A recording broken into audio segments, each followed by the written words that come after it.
Okay, hey guys, happy Splasher here. Good morning. So for today, we are going to do a couple things. We are going to do some Dark Tower, some Divine Arena actually, and what else we had? Dark Tower, Divine Arena, and Journey.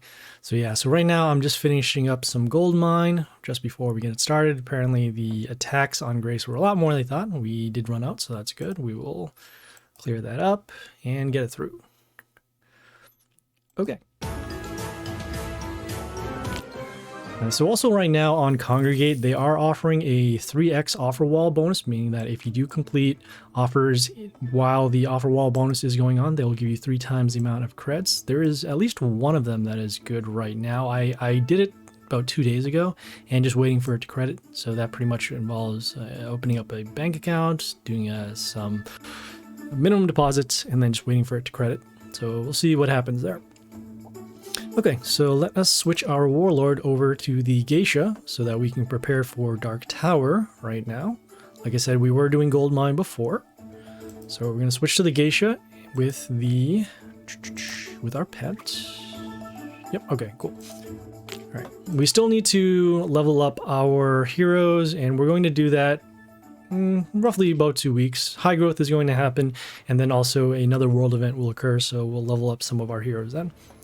Okay, so we were about halfway done with Dark Tower. We have 3 attempts that we can do for now, and if we do fail it, we have 118, so that's 3 more attempts and then some gems to fill it up. So yeah, so let's get it started.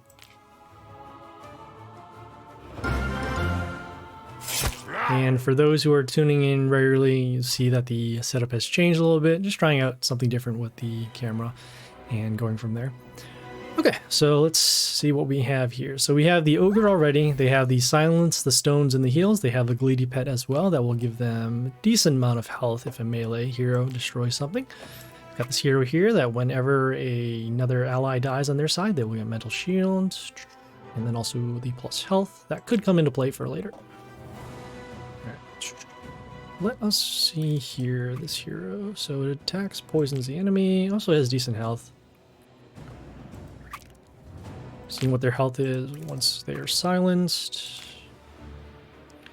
Alright, yeah, we'll go toe-to-toe with them. So we'll summon the melee hero here with the high health. It also does poison whenever it gets attacked. And so right now, our key thing against most ogre battles is drawing out the silence and then the stones. Then after we counterattack with the vampire and then the destruction. The only issue is if they have heroes that are already stronger than you, then you're going to have a much more harder time in terms of battle. So like right now we have a level 26 rare, probably reborn a couple of times, deals damage and then also heals themselves. Okay, so what can we do? So this hero is already poisoned. The melee will destroy that right after. Seeing if there's anything else here. Okay, got it. Hey Jabo, good afternoon. How's it going? How was your Thanksgiving? Or whatever. I mean, so I learned a couple of there's a thing called Friendsgiving too, and I don't know how that's celebrated, but that is a thing. So let's see here, combat. Just doing some calculations here. So this will be destroyed. I'm gonna place a ranged hero behind here, and of the ranged heroes, this will be the best one. Whoa! That's fine. We'll do some damage over here. Okay, we got a couple good draws. Shamuna's going to be good. Potentially the Vanakori could also be good too. Depends upon what they summon. Probably going to be summoning the Shamuna anyways, just for some protection. But with their high level rares, that's probably a bad sign. We don't do Thanksgiving in Kuwait. Oh, okay. What do you guys do then? Is there a Kuwaiti holiday that is equivalent to Thanksgiving? Your weekend was super fantastic. Oh, cool. Good to hear.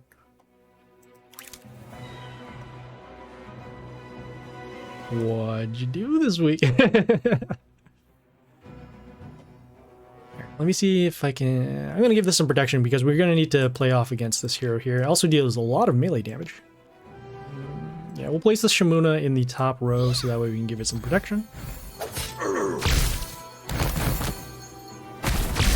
Okay, as you can see, this hero also has spikes and a lot of health.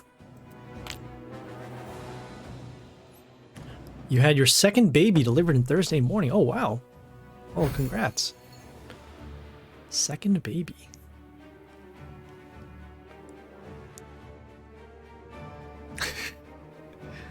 I'm not laughing. I'm trying to take in the severity of it, if you will.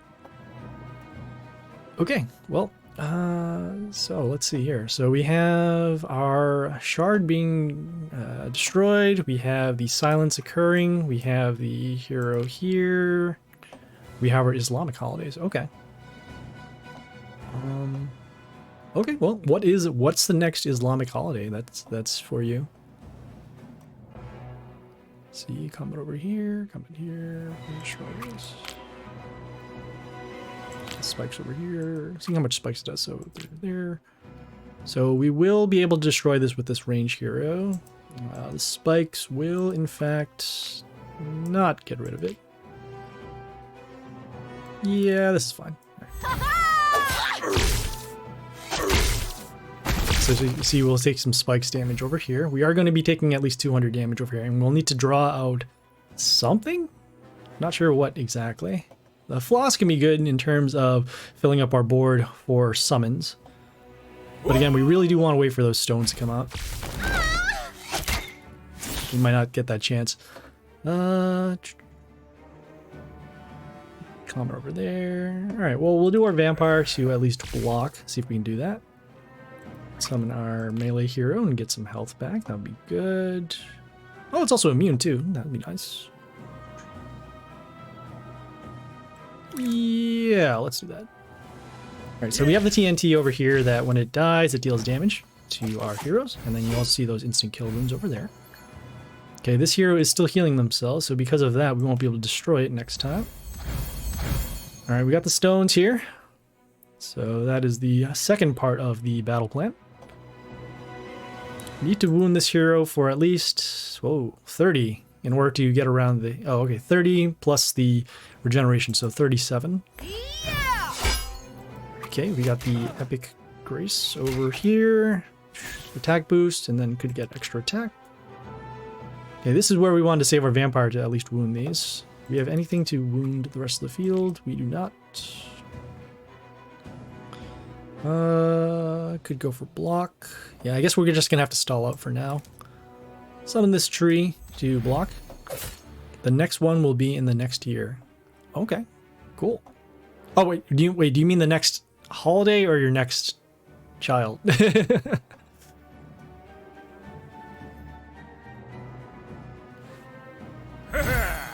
I don't know anything about Islamic holidays, so this is all new to me. Okay, so we have the hero over here. Probably won't be able to wound these still. Ah, and no spikes, no nothing like that. Oh, well, spikes will help out. Okay, so we can at least wound this hero. Summon the melee hero over here in B2. Okay, if we could. Okay, so spikes will get this one. No, next holiday. Okay, got it. Hey man, I'm just trying to learn more about it. So, yeah. Cool. What goes on in the holidays?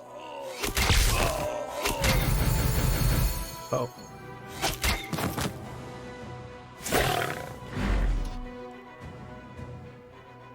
Okay, I don't think we're gonna live one more turn, so we will need to do our destruction skill to open these up. Okay, we'll do our destruction, get rid of those. This hero would be okay. Next trial might have been too, yeah. Okay, I think we're going to... Really do want to block for damage, but we also do want to destroy some heroes as well. We're going to summon our melee hero here with the mental shield. We're going to be placing it over here in C3. It has some pierce, so we'll deal some damage over here. Next child might have been two, yep.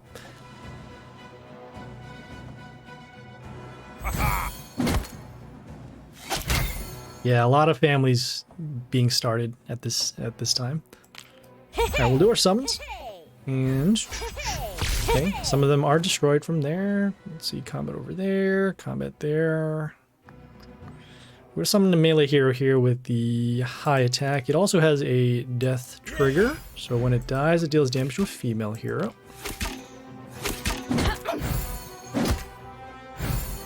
Okay, so we could potentially take lethal off of this lane here, because combat here and then damage over here.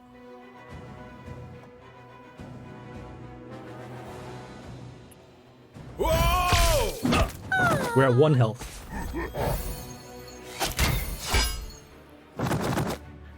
Okay, we can get some health back off of our melee kill. That's really it. Again, we are going to be open here. Yeah, we'll just give up here. Yeah, with 1 health and a large open lane, we're gonna skip that. So it's unfortunate. Like I said, we did want to wait for our vampire for the stones to actually stones to come out and then wound them and then destroy them, so we can get the ranged hero over there.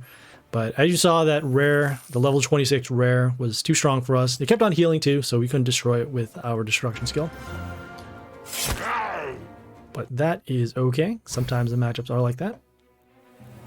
Okay, well, we got another ogre over here. We also have a honeydew, a weaker version of the greedy pet. So just plus health to their heroes and also plus health to their warlord. We got some buildings over here dealing damage to another hero. Okay, we got our building here that gives mental shield to one of our heroes. Then also block over here. Okay. Okay, yeah, let's get rid of this hero first. Probably just going to be trading for the time being. Summon this hero with the death trigger. So when it dies, it freezes the enemies in the line. We'll summon it over here on the... I can't see what kind of rune this is, because this building is blocking the symbol over here. But we summon this hero again just so we can get some protection early on. Okay, next turn we will be summoning this building and most likely placing it in front of this building to protect it so that we can get metal shield for later. Okay, so we got the rare over here with the bush and then also spikes to another ally. So in this case it's over here, you can see the symbol. Place the building over here to block for the building, try to keep it alive and then get some mental shields over the next couple of turns. Also, this building gives spikes to one of our nature allies and then also damage at the end of the turn. So in this case, a couple of these buildings were destroyed. Whoa! And of course, they summon a hero to silence our building. So that is the end of the building, but at least we do have mental shield. So this hero, whenever it attacks, it silences the enemy in front and then also has this Hellgate over here. We might be using buildings the whole time, oddly enough. Let's see, combat over there, combat there. Could get rid of the gate. Probably makes sense. Oh, we can hold off, yeah. We're gonna summon the hoodoo over here. The hoodoo itself, it has this totem. This totem will give us a couple of things. So we'll heal our enemies, or heal our allies whenever another one dies, and then also gives us an attack boost whenever we heal. Uh-oh.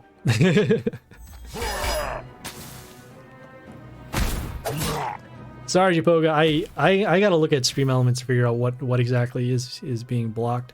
I set it on some kind of standard filter, but I'm sure nothing bad is going on. So, yeah. Let me know what you just said, and then I can respond better for you.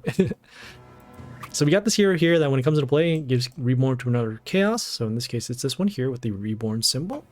Again, we're going to summon with the high health because they still have their silence available.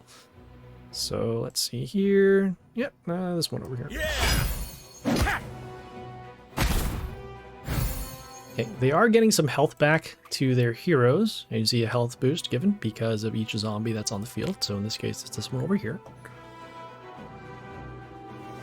Really didn't want our building to be silenced. I guess that was the only thing that could have hurt it, except some destruction, some transform.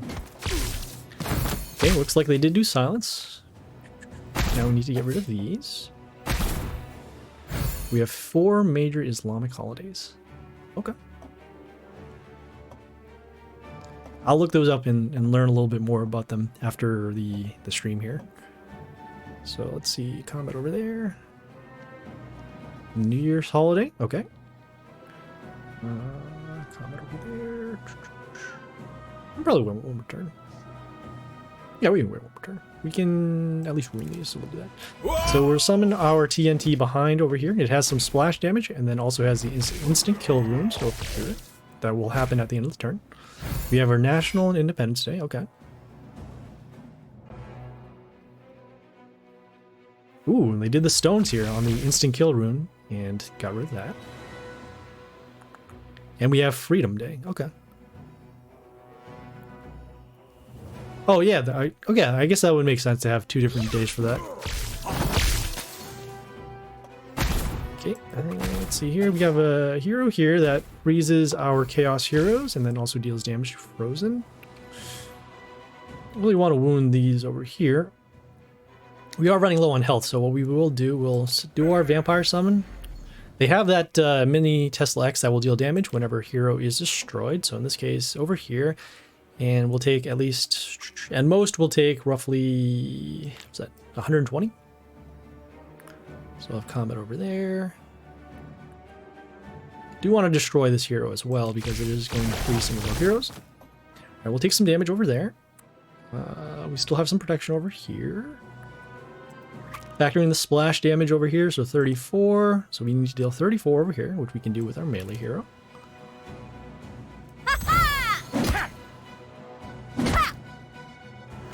Okay, so we'll get rid of both those heroes.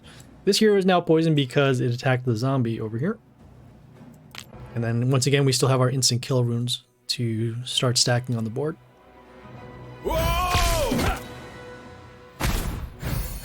Okay, we got this hero here that heals their allies in the line at the end of the turn. Also gets a health boost for every range when it came into play.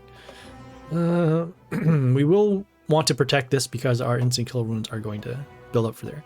Both the new year is for both calendars, Islamic and Gregorian. Oh, okay, cool. Yeah, isn't one of them is there a calendar there that operates on the the lunar schedule? Because I know that we have something like that on the like the Asian calendar.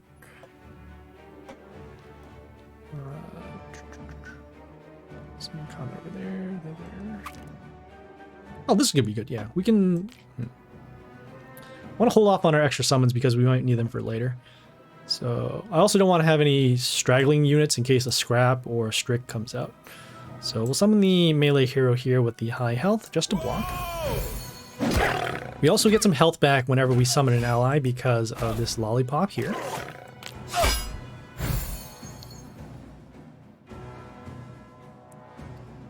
Okay, and as you can see, our building that we decided to protect from the second turn is starting to give us mental shield.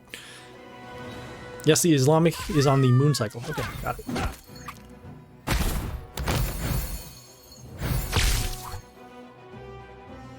Okay, this is going to be a problem because now we have the Shimuna over here that, or not the Shimuna, the Mina over here that deals damage whenever we attack.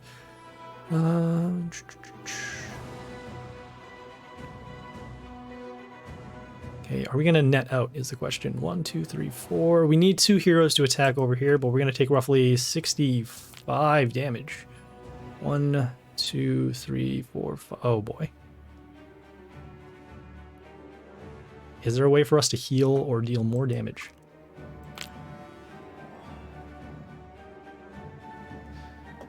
Ah, that building. Okay.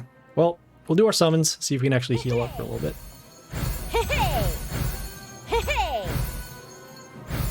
Oh, we do have our, yeah, see our totem, whenever we're healing, we also get the attack boost to our allies. So if we can actually hold off, so 1, 2, 3, 4, 65, that's 2, so that's actually enough for that. Oh no, we're supposed to summon a melee ally. Uh-oh.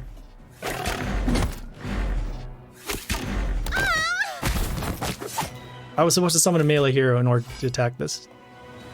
Oh no! Hopefully that doesn't cost us. We're going to at least lose our building over here. We could have also gained some extra health for the lollipop. Okay. So they just summoned a building that gives us negative attack and then also gets an attack boost. Let's see. Still can destroy over here. Still no melee heroes to actually attack. Oh man. That is no good. All right. We'll summon the hero. We'll summon our own building to help us block. And we'll summon it over here in C3. Get a little bit of a health boost again because of summoning an ally. Okay, we are taking some damage from this building at the beginning of the turn.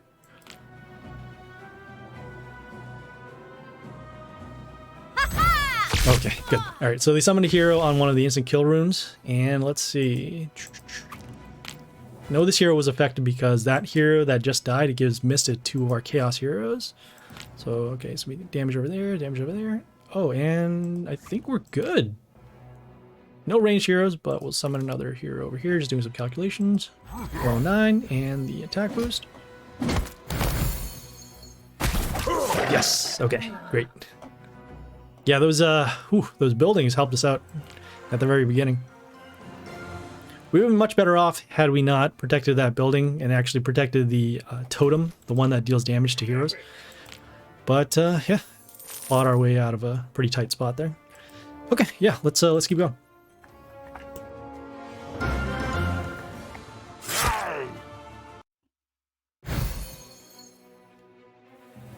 Okay, another ogre. We have another attack boost given from the sentry, so you can see it comes into play, end of turn, and then whenever a ranged ally kills. They also have a lot of health on their warlord. Well, we know this is going to be a long battle anyways, but we'll prepare. So we'll summon the melee hero with the high health. Destroying this building for now. Let's see here. Well, this could come into play. The attack boost given to nature for every frozen enemy. I don't use the epics too much, but again, it's always nice to take a look at them, especially when you are in a unknown battle situation like this. Okay, we got the melee hero here that has flight and mental shield. Decent amount of health as well. It'll actually be destroyed. So you got that over there, that over there. A range hero that does some pierce, but that's not going to matter. Just going to be breaking the shield, so we'll summon the ranged hero over here. I suppose we can also keep it alive. I don't know if losing heroes is going to be the best thing. The mental shield could be a problem for later. No, we'll get rid of some buildings instead. Yeah, we'll get rid of some buildings.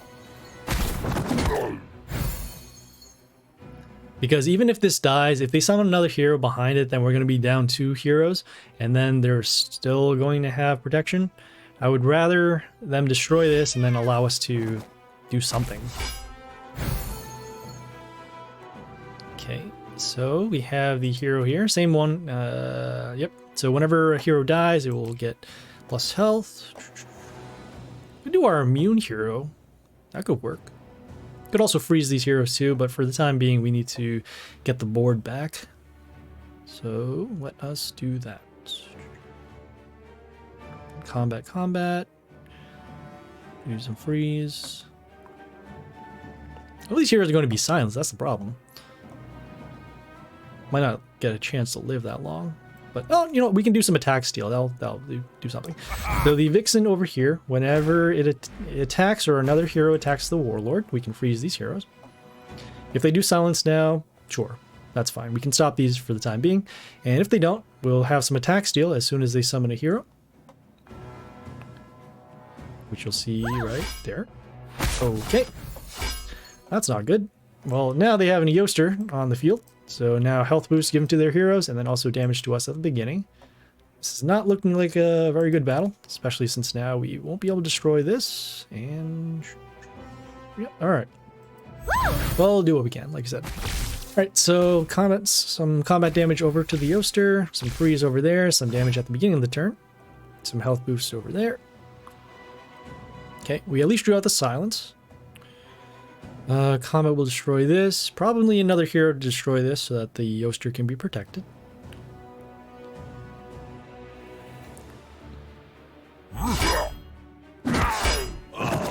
Wow. Okay, so we have this hero here. Whenever it attacks, it gives plus health to their allies. So now the Yoster is now out of range of combat. How much damage are they going to do? So 20 for each ally, so they're going to deal 80 damage at the beginning. Our vampire deals... Okay, so it's 94.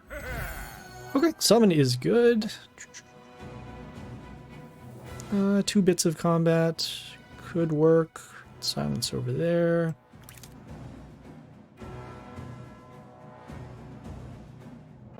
We can deal some damage at least for the time being. Alright, so we'll summon our Iona. Reason why is because it'll at least stop the melee hero for now, and then also deal some damage to break the shield, and then also open up these spots so that we can do some destruction for later. Okay, so we took some damage at the beginning of the turn, again from the Yoster, so our ranged hero is now destroyed. Let's see. Attack. Okay, so our Iona is now destroyed by combat. See the health boost happening from the Iona. The door destruction. Also summon this hero over here to deal some damage. When it comes into play, it deals damage to a hero. Not enough to destroy this, but at least we do have something to block against this. We have the Hellgate over here. It's supposed to summon a witch whenever it's attacked, but it can only be summoned in a ranged row.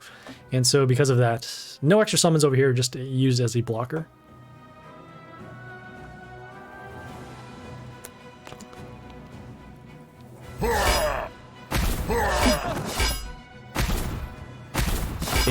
And this looks like it's going to be it. So they have the extra summons over here. We can do some block, but again, they're going to be destroyed. They're also going to gain plus health anyways, and these heroes will be destroyed. So no, we can draw it out one more time. See if we can draw, I don't know, a building or, I don't know, some sort of massive health gain. Not really sure what's going to help us at this point, but we will try. So we'll summon our ranged hero over here. Gives miss to enemies in the line for turn, so this hero will not be able... Okay, so on the attack trigger, they summon a plant. And I'm not sure if it summons the plant if it does do the miss.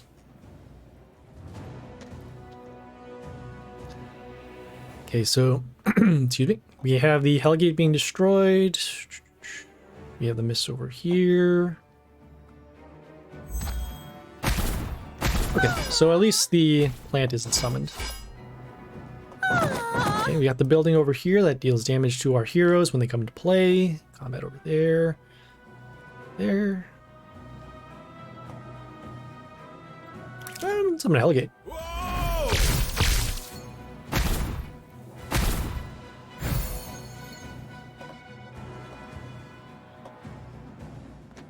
It will not. Oh yeah, okay. Yeah, the plan. I forgot how the interaction go. There's 2 types of triggers for attacks. One is called before attack and the other one is attack. So if it happens before attack, it will always go off whether the hero misses or not. If it says attacks, then it only goes off if they actually get their attack through.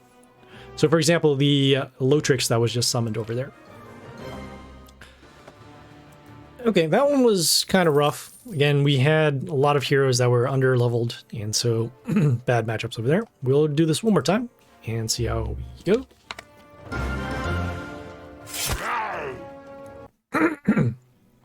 Excuse me. All right.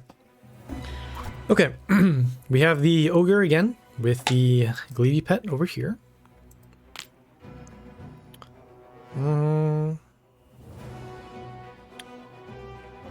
Yeah, we can give it some protection.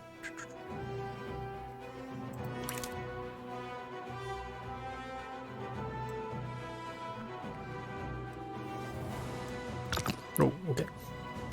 Gonna summon our melee hero over here first with the high health and get rid of this building. This hero also has a death trigger, so when it dies, it deals damage to a wounded hero, which may or may not come into play, but it's nice to have at least on the board. We could have summoned our ranged hero with some protection behind the building, but the issue, I mean, I'd rather just go for stats for now. Okay, so we have this hero, poisons 2 random for 8. Yeah, that'll be fun. Potentially we could poison this hero as well. So summon the melee hero over here. We do end up poisoning both the totem over here, summoned by the shaman, and then also the shaman itself. So So we're going to lose this hero over here. Seeing what we can do for next turn. Probably the Mizu next turn. Wound off over there. Yeah, this is fine. We'll summon the Mizu. The Mizu itself has a elemental that comes at the end of the turn. The elemental will summon these frost runes over here. That will freeze them for the time being. And then also they have, well, they still have their silence, so at least we'll have another hero on the board. Check out this melee hero over here. So when it's attacked, it gives negative attack to the, okay, attacked enemy for a turn, and then also spikes. Whoa! Okay, we got a couple of options going on here. Combat over there. Now the Storm Rage, that when it dies, it deals damage to heroes in the line. So in this case, it'll be these over here.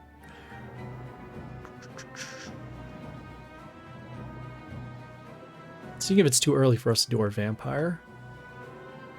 And these over there. Combat over there. Summon there. Yeah, we'll do it. So we'll do our Vampire. Then we'll also summon our melee hero. It gives Reborn to one of our heroes, that is Chaos. In this case, it's actually our Vampire over here. Okay, we did wound these heroes. This can still stay alive, potentially. Off of another range hero that we need to summon. Okay, we did take some damage off of this hero that when it comes into play, deals damage to Chaos heroes. Gonna hold off on doing our destruction as it will destroy our line over here, but we can do some sort of board setup. So we'll summon our Vlad behind the building over here. Our goal now again is to wait for the stones to come out, wound them with the vampire skill, and then go for a board wipe. So here's half the plan. And now the other half is making sure that we don't lose our Vlad, and then also don't take lethal. For obvious reasons. Yeah!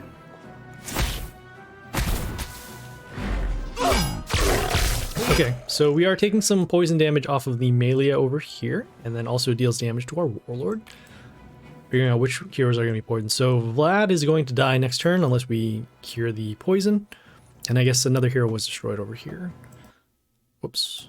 Seeing this hero here. Okay, heals for 27. Okay. We'll do our destruction to get rid of the board. As you can see, the Storm Rage went off, and then they got some health back off of the kill. Like I said, this will be destroyed next turn, so we'll do...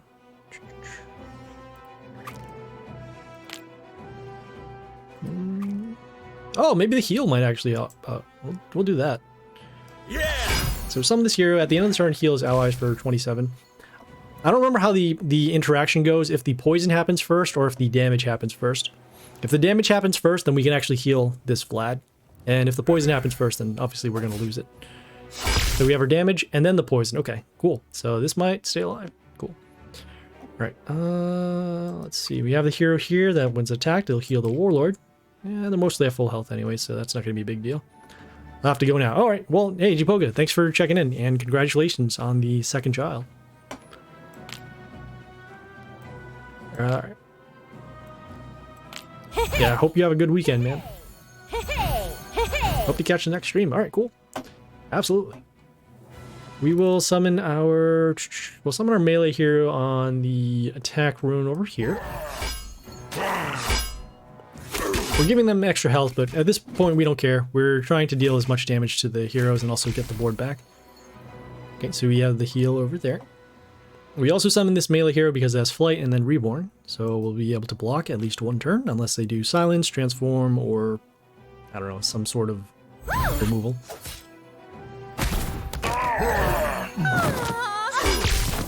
Okay, so that's where the poison came into play, so now our Vlad is gone. Combat will potentially destroy this. So this hero here has damage to our Warlord, and then also the Splash. Could give negative attack to their heroes and also do a summon. You do need to defend against damage, so what we'll do is we'll summon our Tengu.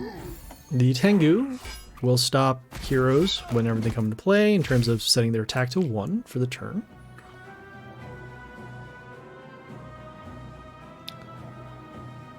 So again, we are running low on health. We will need a melee kill in order to trigger off our greedy. And of course they have that. So they have the hero here, the Alexandria, the Silence. So our range hero is now gone. Combat over there. Seeing how much damage we can end up doing.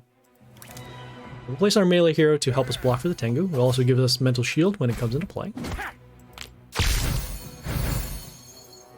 Okay, so again, this will be destroyed because of the amount of damage that these heroes can do. Don't really have anything good drawn up for the next couple of turns. We do have all of our rares, but again, as you can see, the attacks are much smaller compared to what else we're facing. Okay, so we got this hero here. Pierce. Okay, whenever Pierce triggers, it gives plus attack. So that'll be run over. Let's see here. Combat over here. Our Tengu is going to be on next turn, which is unfortunate.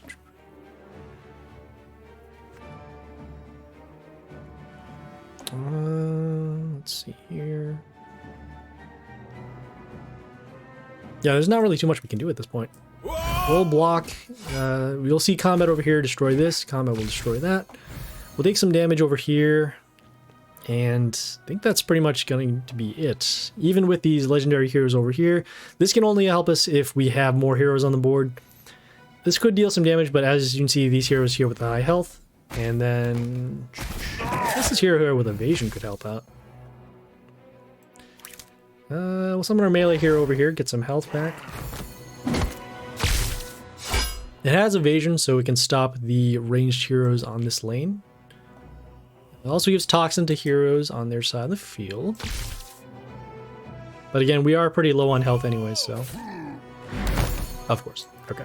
So they have the Char in here that deals damage whenever a hero attacks to Chaos heroes. So in this case, it was our Deep Maw, the one with the evasion.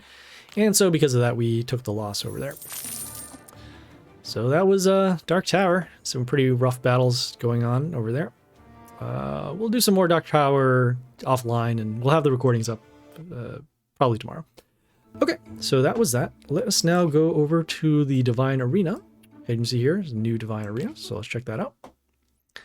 Okay, so we have a Harbinger of Darkness on the left. We have a Spider Queen on the right. It looks like we will be winning using Bleeding, and then on this side using Poison. Okay, sure. Yeah, let's get it started.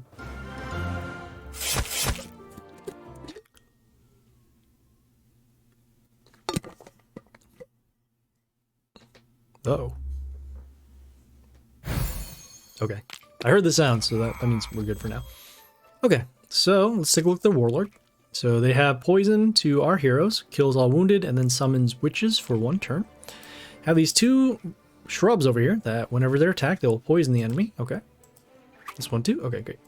And then you have the melee heroes on our side, so whenever they attack, they will make the enemy bleed. Okay. So bleed is, it says receives damage while attacking, so what happens is they'll attack, and then after they attack, they'll take the bleeding damage. Okay. What's going to make the most sense here? Guess we'll summon a hero with stats. This hero here gives bleeding row. Taking a look at this one over here. Whenever an ally appears, give him a skill. Attacks makes the enemy bleed. And then attacks make the enemy bleed in that line 4. Probably want to keep this one alive, actually. So we'll summon the melee hero behind the other melee hero.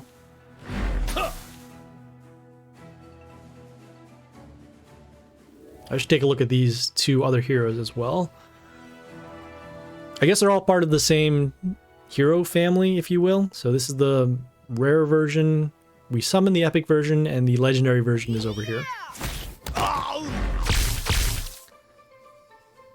Okay, so... Okay, it's off of the allies, not ourselves. Attack me, okay. So we have this hero here that poisons our heroes for a little bit, and then also deals damage to our Warlord when poison triggers, and then also a health boost whenever Spikes triggers. We have this hero over here. When it appears, it gives bleeding, and then also steals attack from them. We can give some bleeding, sure, why not? so we have this hero will give bleeding to their heroes. Okay, so let's see how much bleeding they have. They have 10 bleeding. Okay. Anything else? Nope. Okay, nope. Got it.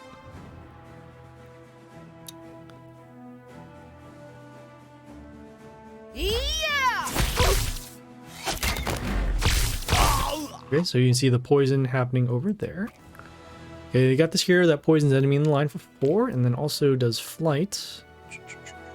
So this hero will be destroyed next turn, so we'll wait until we have another turn for that. We can give bleeding to this hero. That wouldn't be too bad. It also has Reborn, so when it dies, it'll come back and give bleeding again.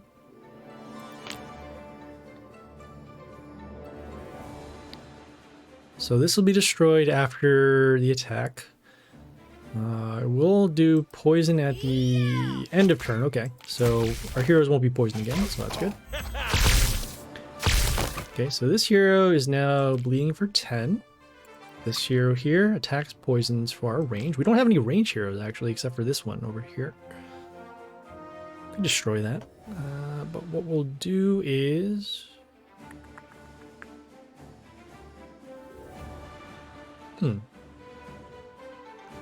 Yeah, we can summon the range hero just to get rid of this. Okay, so this hero here gives bleeding to other heroes when it dies, and then also gives an attack boost to range for extra attack, and then also extra attack. Don't have anything like that right now. This hero here is still bleeding, so that's good. This hero, whenever attacks, poisons around. Okay. Do this melee summon over here. This melee hero has invulnerability, so it won't take damage whenever attacked. We'll still take poison and we'll still take bleed, but that's okay. Also has this attack steal over here whenever one of our allies are attacked.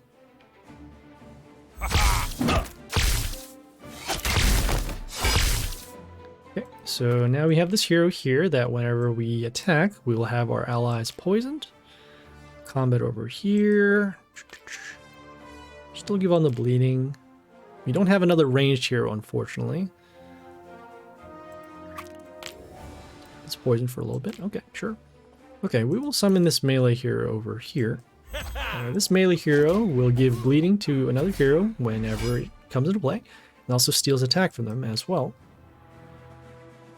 So right now we want to get rid of this hero because it does some poison damage to our heroes. We still have protection from the attack because of the invulnerability, and then this hero also gets extra attack from the Omnicore here at the end of the turn. Okay, so that hero is now gone. Okay, this hero looks like it has extra attack, so that's good. I want to save our skills for later. We won't have enough for lethal right now, so we'll summon another melee hero over here. This is the same hero, the one that does the extra bleeding and then also the attack steal. So we're going to control the amount of damage that we're taking off of the next heroes coming on play. So as you can see here, it came into play, has the attack steal, and then also the bleeding over here. So we don't have to worry about this hero. But what we'll do is we'll do our skill, we'll do our summon. Okay, and looks like we can also give an attack boost to our range. So let's see, 34, 52, a little off still. But we can give some bleeding, and that'll be good. Oh, you know what? We can summon this melee hero over here. What are we doing? Yeah. We'll attack over there. And that's actually lethal right there. Okay. Just had to calibrate. Saw those, the shrubs, and thought, oh, okay, hey, we couldn't attack, but forgot about the open spot. Okay, so that was cool. That bleeding battle was a little difficult because of using the bleeding skill. You'd have to take damage first off of the attacks and then let the damage come in. Okay, hopefully this side will be a little easier. Uh-oh. Oh no! Okay, cool. We are back. So let's take a look at their skills. So these are the same skills that we had. So the set attack enemy attack to 1 for a turn. We have the ranged demon with the decrease of attack, and then also the plus attack to their allies. The same heroes here with the attack and the bleed. Okay, let's see how we're going to start this off. Seeing which one does more poison damage. So this hero does 5. This one does 8. 8 is good. We'll summon our melee hero behind the shrub. So that way we can give it some protection and then also allow for poison damage to happen to their heroes.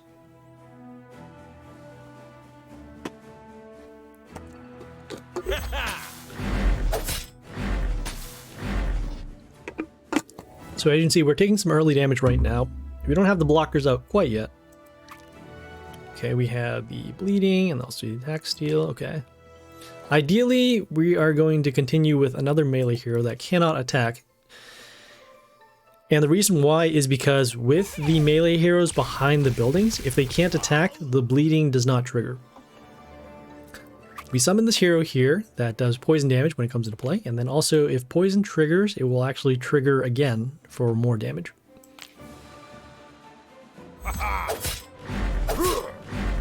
So as you can see, we have these heroes here that are poisoned. This will be destroyed.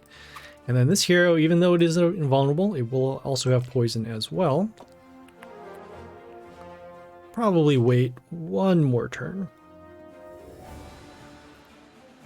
What we'll do, however, is we'll do our first skill with the poison, so that this hero is also poisoned. So we actually have enough damage to get through the invulnerable. We'll also continue with this ranged hero over here to actually draw attention away from this hero. So we do now have the poison ready. Okay. And so we got rid of those heroes so that we can keep this hero alive. This one will deal damage to the warlord once poison is triggered. Okay, we don't want to give it bleeding, so we'll have to wait again. Poison for 8. Okay, we'll summon this hero here. It gives a health boost to our melee heroes. Okay, then we have the damage over there. So this hero will be destroyed in 2 turns unless they have combat to destroy it on this turn. And right now we're making sure that we can hold on to the board with our heroes that deal the poison. Okay, we got this hero with the bleed and the reborn. Okay, yeah, this is fine now. So now we can start summoning this hero. Yeah! So we'll get some early combat damage over there.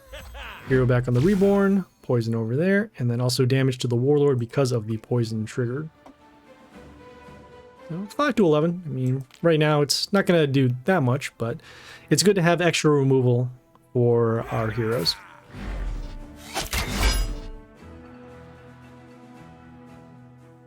Sure, okay, so let's see. Poison, so that'll be destroyed. It has extra attack. This hero here is 8. We'll have our poison over here for 5, so that'll take care of that. So we'll summon this melee hero here with the high health. Okay, we'll take some more bleeding damage to our heroes. So, okay, this hero will still be alive. Again, these melee heroes we're not concerned about. And these over here, okay, just the bleeding. And then also, whenever it's attacked, it will poison the hero for some damage. Okay, so now our melee hero can't attack unless we place another one in front, which actually we will. Whoa! Okay, we have the attack steal going over there. Our bleeding did destroy this. But we have a pretty full board now, especially with the 3 melee heroes over here. We still have our destruction skill, and then we also still have our summons, which I forgot how much damage they deal. Let's just assume 5 for now. Okay, we'll give a health boost to our melee heroes with this range hero. Okay.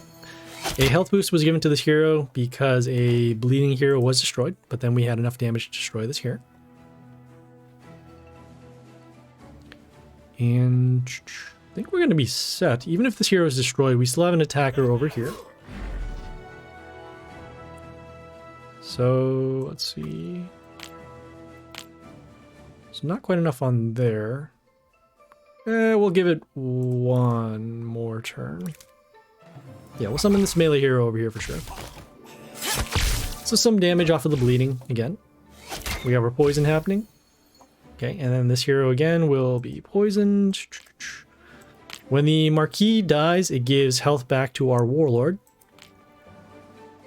And so we'll have some protection that way as well.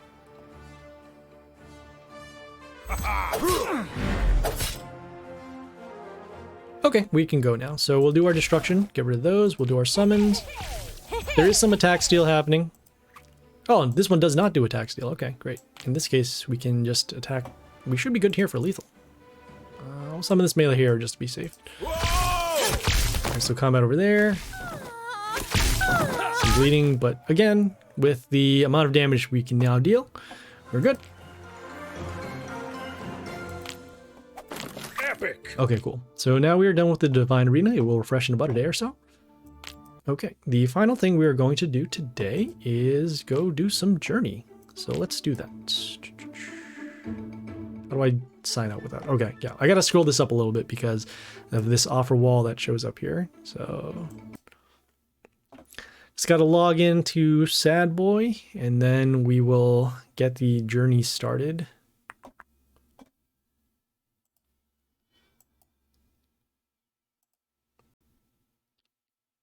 So I hope you guys are having a good Thanksgiving weekend. Spend time with your friends, your family, yourself, whatever plans you normally do. Do some Black Friday shopping if you do that, or if you just stay at home, whatever. Do you. And then Cyber Monday is going to happen. Well, I mean, things are getting more expensive today. Now, in terms of inflation, in terms of things not being around. So, again, whatever makes sense for you, do that. But yeah, just enjoy yourselves during this holiday, or in this case, the non-holiday, because Japoga does not celebrate Thanksgiving, and that is okay. Yeah, we're going to have to take a look at these holidays as well for later. Ooh. Excuse me.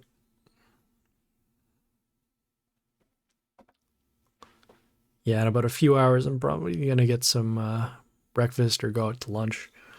Go check out some shops, just to get some, snacks and, just hang out. Yesterday it was snowing around, it's like 11:30 or so.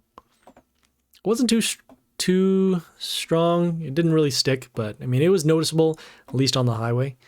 And so it's nice to be able to see that stuff. It's just terrible to deal with later on. In terms of driving conditions, in terms of cleanup, and some people just don't like the cold. I, for one, am okay with it. It's a different feeling, and it doesn't feel as stuffy as being inside sometimes. So it's nice to be able to go out and just enjoy the weather, and then also, whoa, what's this? Okay. Oh, that was weird.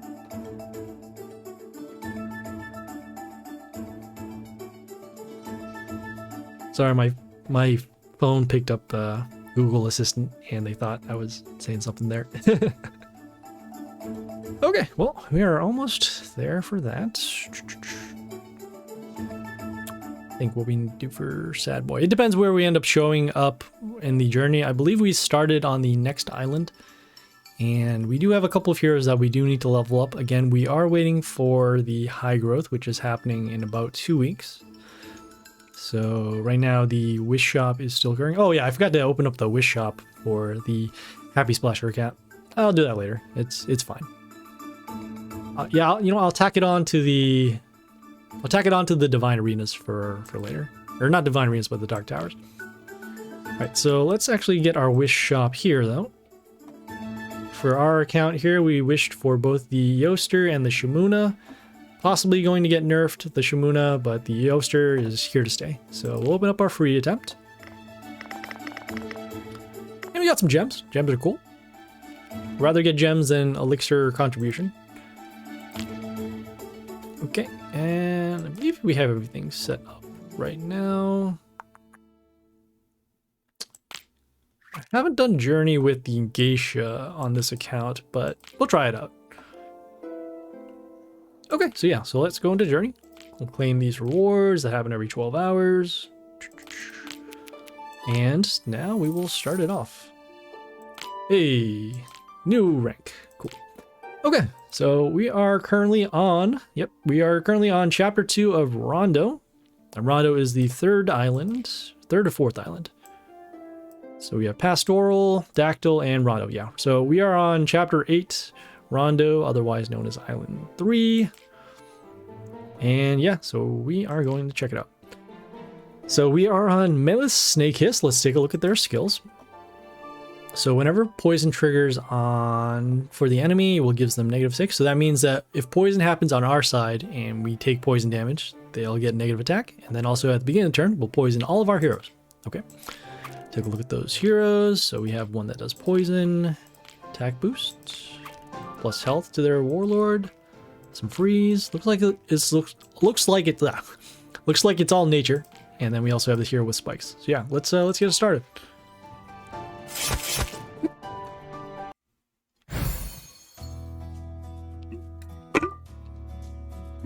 Okay, we have a couple things going on over here. We have the building that gives an attack boost. We have these pentagrams that give plus poison, meaning that the hero will be able to attack with poison. I wonder if we can go for quick kills right now. But we can, we'll be a little more conservative instead. So we'll summon the Shamuna up here on the first row. We'll give it some protection because of the shard that comes out whenever it attacks, and it will give mental shield. See over here, the shard also has some adjacent damage and then counterattack. A little bit of a bonus.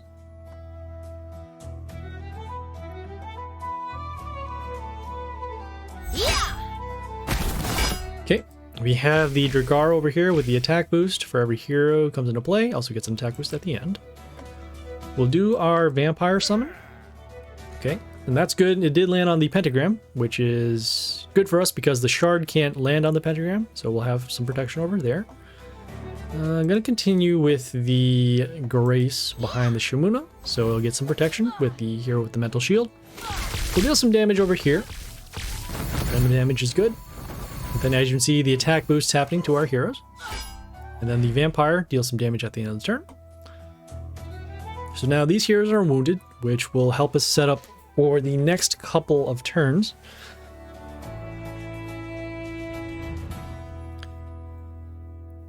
So let's see. So next turn we will be doing our destruction skill to get rid of the Dragara. We got the poison damage over there, so we'll do our destruction to get rid of the Dragara. We can ignore this hero for now because we are pretty close to lethal. We'll do our... Oh, you know what? Here, we can do our Legion summon. So our Legion will get an extra attack for every order hero that attacks on our side. Oh, we already have lethal armor here anyways. Okay, cool. And there we go.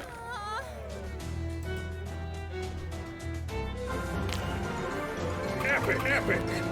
So epic. Epic. Okay, moving on. Okay, now we are on Assassin Shass. Let's take a look at their skills. So whenever they are attacked, they will give miss to 2 of our heroes for a turn. And then whenever one of our heroes are attacked, it will take extra damage around those heroes. Okay. So that means that we want to keep our heroes away from each other so that they don't take the extra damage. And then we are going to be slowed down because of that miss given. Okay. Got the heroes here. Same as normal. This one was here before. This one here gives health to the warlord when we attack it. So not only are they going to give miss to our heroes, but they will also heal their warlord. And so yeah, let's go.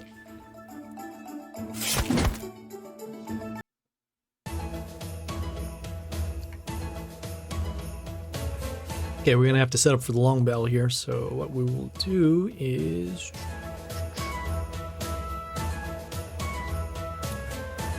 we'll start with our Masoras first. So Masoras, whenever they attack, they will summon an extra copy of themselves. That includes all the stats and also all the other things that are affecting it, such as poison or damage or not silence, but other negative skills on the board.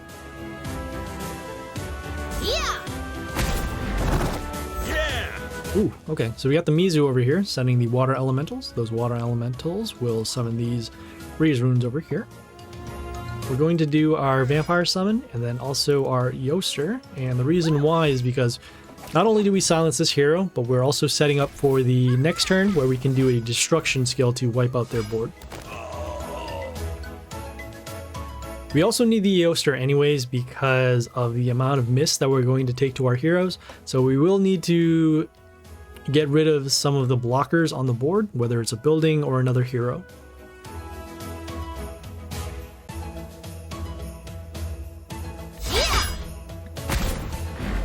Oh. Our Restore copies are now gone. Okay, let's do... What can we do here? Alright, well, we'll do our destruction as mentioned before. And then also we do want more heroes on the board, so we'll do our Floss Summon. Let's see, combat, move. Yeah, we'll do that. Okay. So we're doing the Floss Summon because they will summon the Ogre Plants. Those Ogre Plants, they will help as blockers. They will count as another ally for the Yoster skills, and then also we do need to get rid of these freeze runes which are preventing us from attacking. So if anything, we want to protect these heroes with our other heroes. We do want to get rid of these freeze runes so that we can continue to attack, and then also deal some damage for later. So let's see what we can do now. So as you can see right now, so for example, we can't summon a ranged hero without it not being able to attack. So we'll summon our Shamuna over here to give our line protection with the shard. Okay, we have the hero here that has invulnerability for a turn and then also steals attack from heroes except nature. So in this case, these plants are protected, but these heroes are not. It's still good though, because the Yoster can still deal damage with their skill, regardless if it has attack or not. So as long as we still have heroes on the board, we can still deal damage to their heroes. Okay, so you can see we have some poison damage happening over there. We have this hero that gets a health boost whenever poison triggers on our side, and then also deals extra damage to heroes around with the poison. Let's see, combat. So we can deal 92... Oh, hey, we can actually destroy this. Okay. We'll summon our Legion over here. Oh, okay. I forgot about the miss happening. That is fine. We can still give an attack boost to our Order heroes. What was going to happen, ideally, was the Yoster would attack, and then the Legion over here would get extra attack to destroy this hero.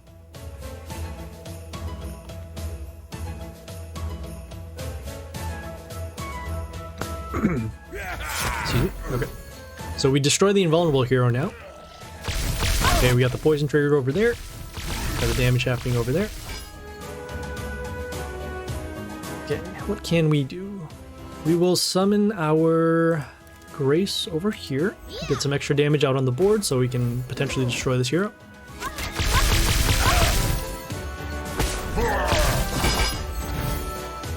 Okay, I can see some health back when we attack their Warlord. So we do want to destroy this hero so that they can't get their health back. We do have a couple more attackers on the board. And we do have block as well with the extra shard coming from the Shamuna over here.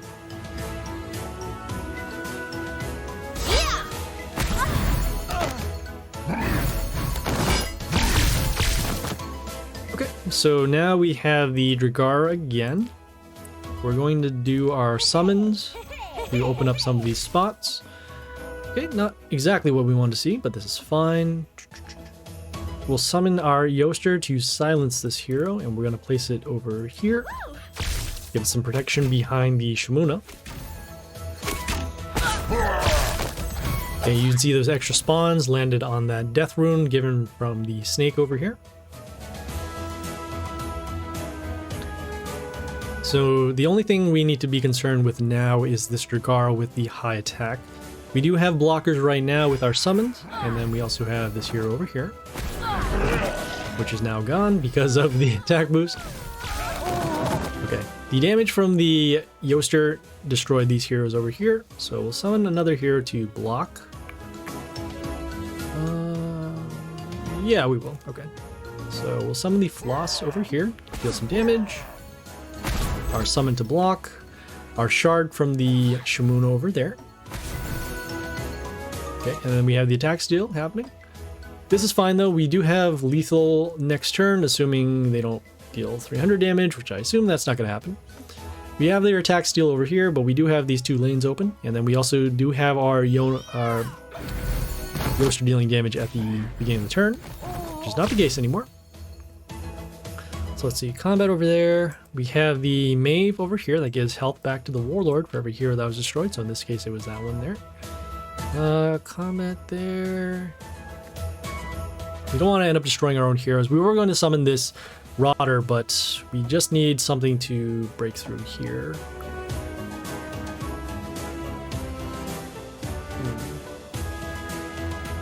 You know, hey, this might actually work. We'll do that. Nope. Not what I intended, but that is fine. The miss was given to our heroes over here, but then the Shimuna was still able to attack. Epic, epic. Okay. I wonder why the music is different now for this journey. Usually it resets every time you go into battle, but now it's just this continuous loop of this right there. But okay, let us keep going. Doop. Go, go, go. Hello. Hi, Miko. Oh no. Okay, things are not loading right now. How are you doing today? I can't do anything right now. I'm trying to get into battle. I can't go to the map. I can't open up these chests. What is going on? Doing fine, a little bit tired, just woke up. Okay, cool. Where are you watching from, if you don't mind me asking? Okay, it looks like it did freeze up, so we are going to reset. We're watching from Denmark. Okay, cool. Yeah, we get a whole bunch of people who are coming. Small country in the EU. That's where it's Copenhagen, right? I don't know too much about European nations, but I try to get a little bit of information here and there and figure things out. Well, thanks for coming in and checking out the stream. Yeah, right now we're doing some journey with the alternate account. So so the main account is called Happy Splasher. The alternate account is called Sad Boy, which is the account that we're doing.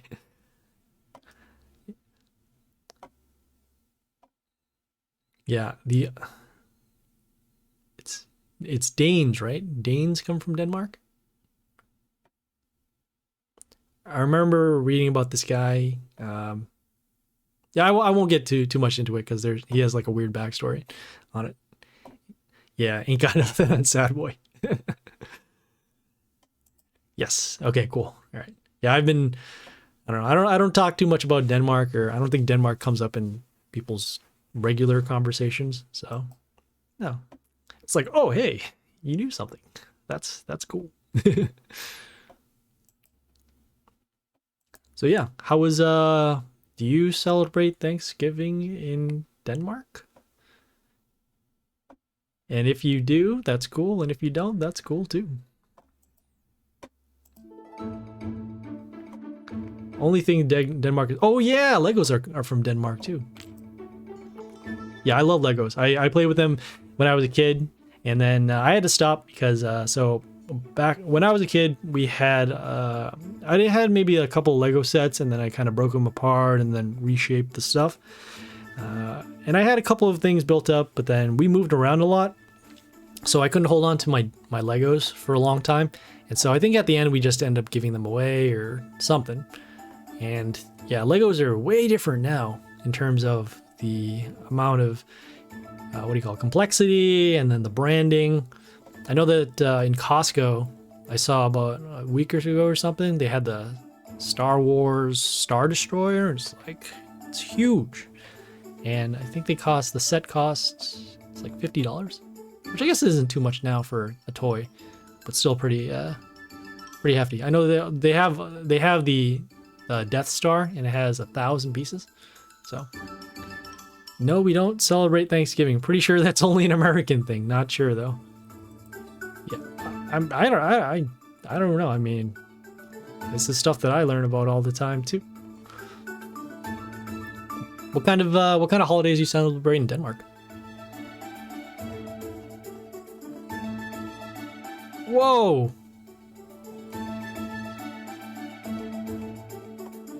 Uh-oh. Okay, that is not cool. Stream elements, that is not cool. All right. Maybe I'll change the filter so that pretty much anything can be said, although that can open up a different can of worms. Because I know people aren't doing malicious stuff or saying, you know, offensive things. So, sorry about that, Mikael. I'm still working on learning how to do stream elements. The auto mod. Just gonna go through this guild thing and just see what is going on. So on this account as well, I am also a leader of a guild. Mostly celebrate the traditional Christian stuff. Okay, so the next holiday is going to be on the Christian calendar. I think it's gonna be Christmas. Don't know if there's anything else between now and then. Oh, cool. We're in decent shape over here.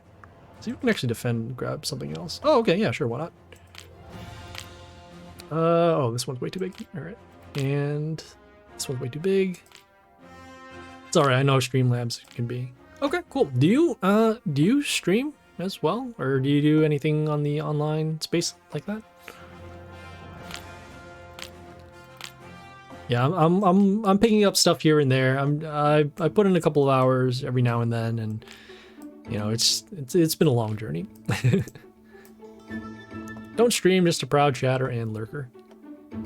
Yeah, I mean, you can do whatever you need to do or want to do on the internet. So yeah, there's a lot of content out there, and you know, you don't have to get into the content creation space. I'm just doing this because, you know, it's fun, and you know, I like to share some of the stuff that I learn and see if it's entertaining and educational and whatnot. So yeah, so again, thank you for chatting, lurking, and just being here.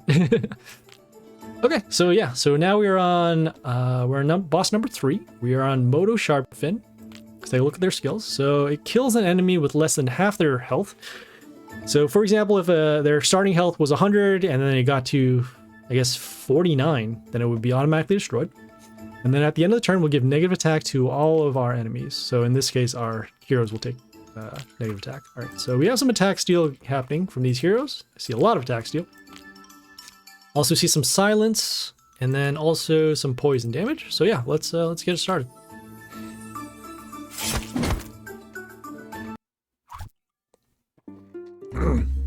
Scourge of Plains is back.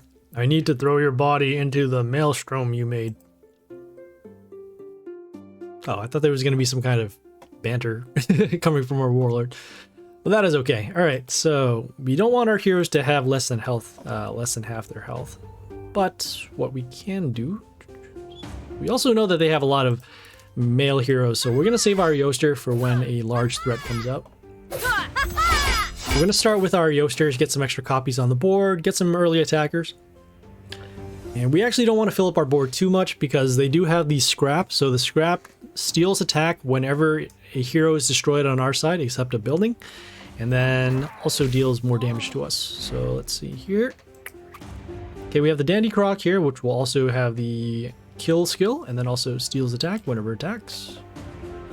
I don't know if we have Alexandria in our inventory. That would be helpful to remove some of the negative attack happening over here. I'm so excited to see my level up my Yoster. She seems fun to use. Just hope she doesn't get mega nerfed before I get her at a viable level.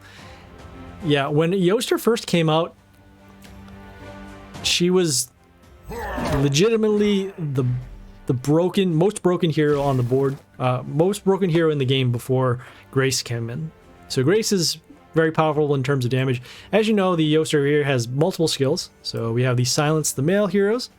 It has Flight. It deals damage at the beginning of the turn, and then also gives health to allies. So 4 skills here that have no negative drawback at all. And yeah, it's also an order hero as well, and female, so it gets around its own attack. So in other words, an Yoster cannot silence an Yoster, and then also this works with Order, which again, there are a lot of Order squads that are already out there. Okay, we are going to destroy this hero because it will silence our hero when we attack it. So we'll waste our summon because we have all our melee spots filled. We'll do our destruction, and then we will follow it up with the ranged hero over here. Flight, female, and Order is just the cherry on top. Yeah. Usually, I remember the early flight heroes in this game, so Anak, that was the nature hero that does poison damage. She is good because of the flight, but she doesn't have a lot of good stats. The other flying hero early in the game is the Emerald Dragon, or the, what do you call it? Emerald Dragon or Matriarch Iona. So she herself, she does a lot of damage. She has good melee hero in terms of the splash. Also has protection from when the other heroes die. But I mean, again, her attack isn't that strong. It's really her effect that makes her good. So flight heroes are good, but they're not great in terms of the amount of damage they can do. But for Yoster, because of her skills, because of the defense, and then also because of the synergy that she has with a lot of other squads and other heroes, yeah, she's very, very good. I'm actually surprised they wanted to nerf Grace and Shamuna and Masura before Yoster, if anything. But I don't know. I mean, game logic. So we'll summon another ranged heroes here to actually give our Masuras an attack boost. As you saw, the scrap did come in on the previous turn and then did the attack steal. But with our with our Yoster still alive, we can deal the damage because of the amount of heroes that we have on the board. And so also, because they did their scrap the previous turn, most likely we're not going to see it again for another 4 turns. I think the devs are just listening to the community and what they're complaining the most about. Yeah, they are making a legit attempt to help out the game in terms of balancing it and responding in terms of what the players want. Especially, I know, because I do both battles on Sad Boy and Happy Splasher, and knowing that in League, for example, if you start with the first turn Masura, along with a pretty good pet, you pretty much just will win automatically. Not because you're dealing a lot of damage, but because of the amount of board presence you have, and then the lack of responses that are available in the game for first turn Masura. But yeah, as you can see, they said they're going to make some changes. They've also done some changes with the Divine Arena, probably working a little bit more on the matchmaking. And then yeah, they've also done some stuff on the League. Like right now, for example, I know that for the Happy Splasher, I used to be in League 1, and then I was just fooling around a little bit, and I thought, oh, okay, we can't drop out of League 1. But then we actually did, and so we're clawing our way back up. We're probably going to get it back, but again, I don't know because of the whole matchmaking stuff. But we're going to do as much as we can so we can get our rewards back off of the chest. So, but yeah, the devs are responding to the players. It's not like they just made the game and then just let things happen. You know, they're actually trying to make it better. So that part I do like. Yeah, Masura is just annoying to face. If I don't have Angelia or Shamuna out, it's basically a loss. Yeah. I had to edit my squad a couple of times too in order to make sure that we do have defense for Masura. I also learned that in League, so it's kind of more like a back and forth. So I think it switches back between every battle. So one battle you'll start first, and then another battle you'll start second, and back and forth. And so there are going to be certain squads where you set up where it's going to be very good going first, you know, all offense, and then there are other squads you'll need to set up for defense. So for when they do the first turn Masuras. So Angelia is good. Shamuna is also very good. I would say Shamuna is better than Angelia just because of at least you'll get the floater on the board with the shard, and then also the mental shield. And then, I mean, Angelia does give the mental shield, and actually it triggers every time the Masura copy comes out. So at least you won't take damage for the turn. And it does have flight, so you can actually stop one of the Masura copies from coming out. But other than that, I mean, unless you're dealing a lot of damage with the Angelia, with the extra damage to the non-order heroes, it's not as defensive against the Masuras. So yeah, there's also the counterattack happening off of the Shimuna. So if the Masura copy runs into the Shimuna, at least you'll be able to deal some damage to the other copies.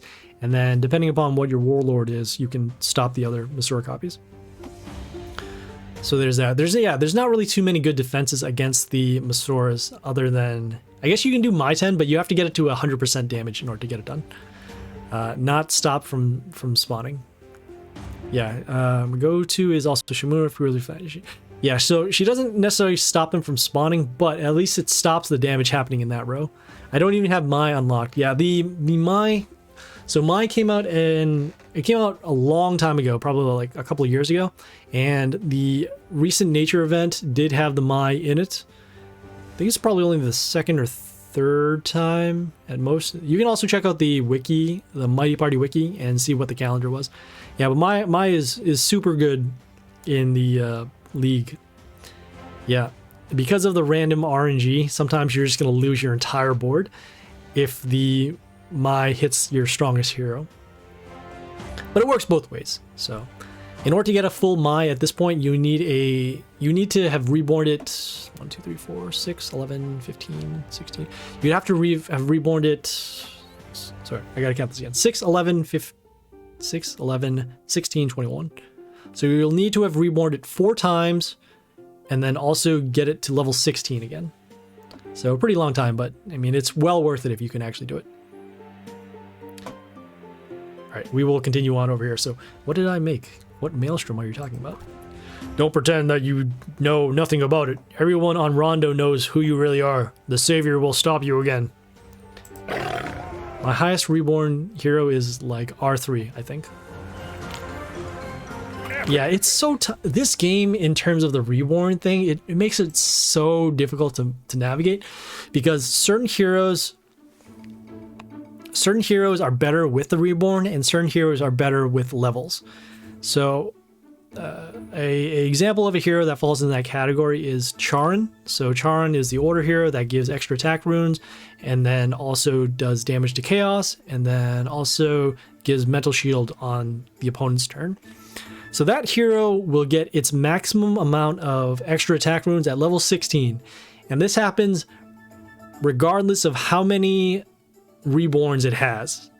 So you can make it stronger by reborning, obviously, because you're going to give it better stats and also better damage, but you're going to lose the extra attack runes that you want to get off of the Charon.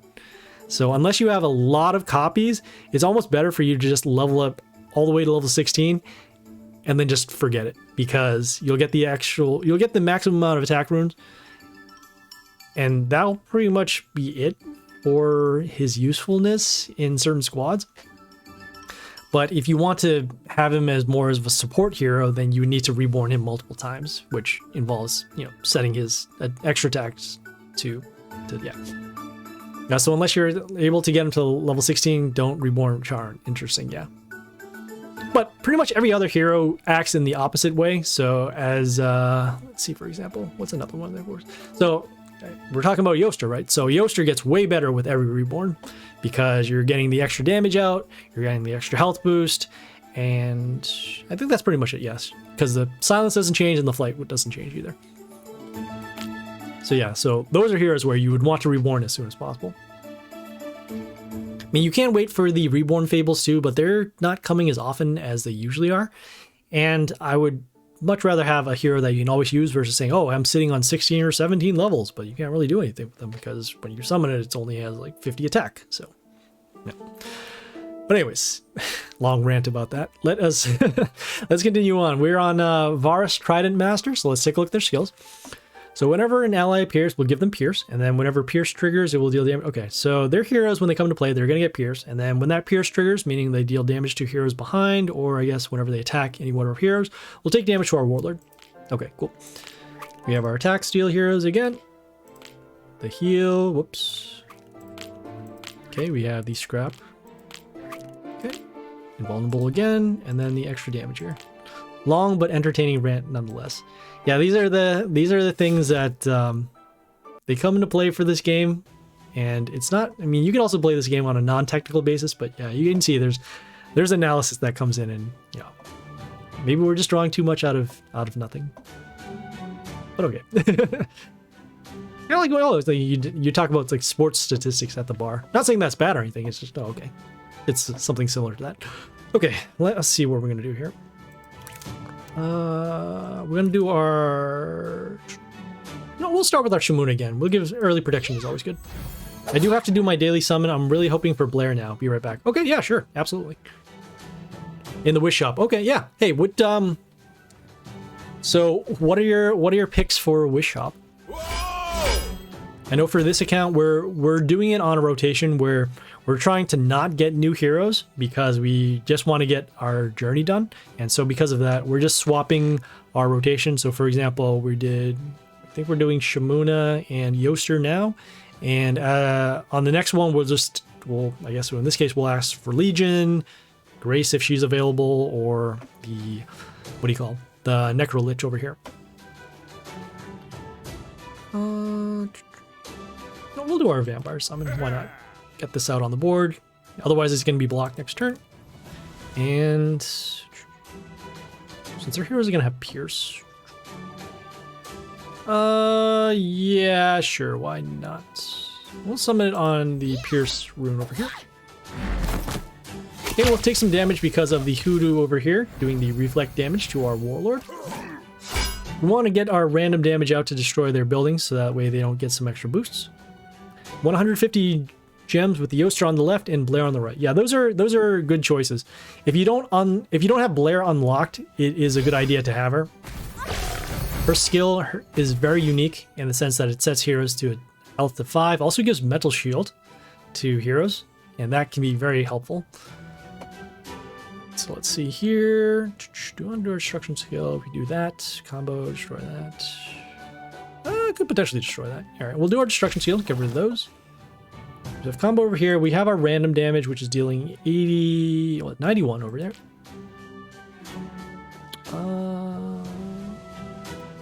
Or we'll summon our Bastet. We'll deal damage when it comes into play. Hopefully our random damage can actually destroy this, which is good. And then we have our combat over there to destroy the Jagara over here. The setting hero to 5 is basically a secured kill with Grace. Yeah, it is. That's also cool. And also so you have that. You also have the Pierce that the Blair gives. So I don't know what league you're in right now, but in terms of some of the other battles, so in League 1 right now, one of the things that usually happens is they'll have a lot of ranged heroes that they'll summon, and they'll have a lot of health, and they'll do it behind ogre stones. And so having something like Blair helps out to clear out some of the heroes that are behind. I would use Blair in my... I think I actually do use Blair. It's back and forth because there are other options for removal like Strick and York. But again, Blair is just... It's clean in terms of the damage. So you set something to 5 and then do something like Splash or, I don't know, end of turn damage. So, which is nice. Only League 10. Yeah, we're also in League 10 here for this account. So we're going to be facing pretty similar threats. So let's see here. Just going over there. Oh, this is fine. Yeah, we'll summon our Necro Lich over here. Get some range damage to destroy this hero. It'll also combo with our Bastet because our Bastet deals damage to their heroes whenever one of our heroes dies. So in this case, these Rotters will die at the beginning of the turn. And so not only will they deal damage because of the Bastet, but also because of the Necro Lich as well. Yeah! Nope. Some damage over there. Oh, and some extra attack with the attack steal. Okay, that is all right. Let's see. We'll summon our Yoster over here to silence the scrap. Also destroy it. I guess we could have gone for damage, but this is fine. Okay, we have our health boost at the end. If you use Jimmy Rocker Boy, setting enemy health to 5 is also really useful too. Yes, it is. Yes, the Jimmy squad is very good. Because they do, okay, hey, we'll set the health to 5, and then we'll do some splash damage right after. But I think let's see. Yeah, so what would happen on the turn is, yeah, you summon the Jimmy Rocker Boys first, And then depending upon where they land on the board, you summon the Blare, and then you have the splash to clear out the stuff. So let's see, combat over there. We'll summon the Yoster over, or not the Yoster, but the Floss over, deal some damage to this hero, which is going to heal their Warlord. Oops.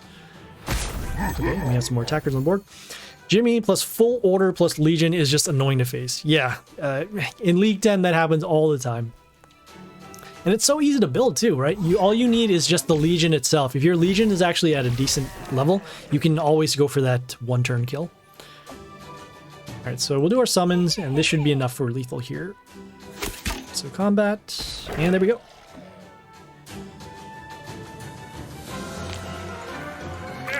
Yeah, it's weird too because in certain... Oh, cool, we got a new hero.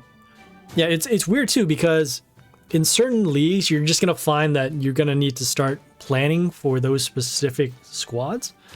And so because of that, you'll need to focus on heroes that can block their key plays that they're going to do.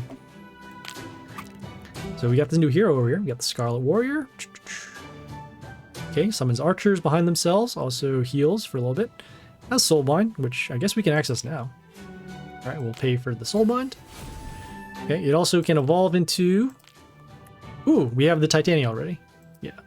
Okay, yeah, so this Titania over here. So that's cool. Alright, let us keep going. Always good to get a new hero in Journey.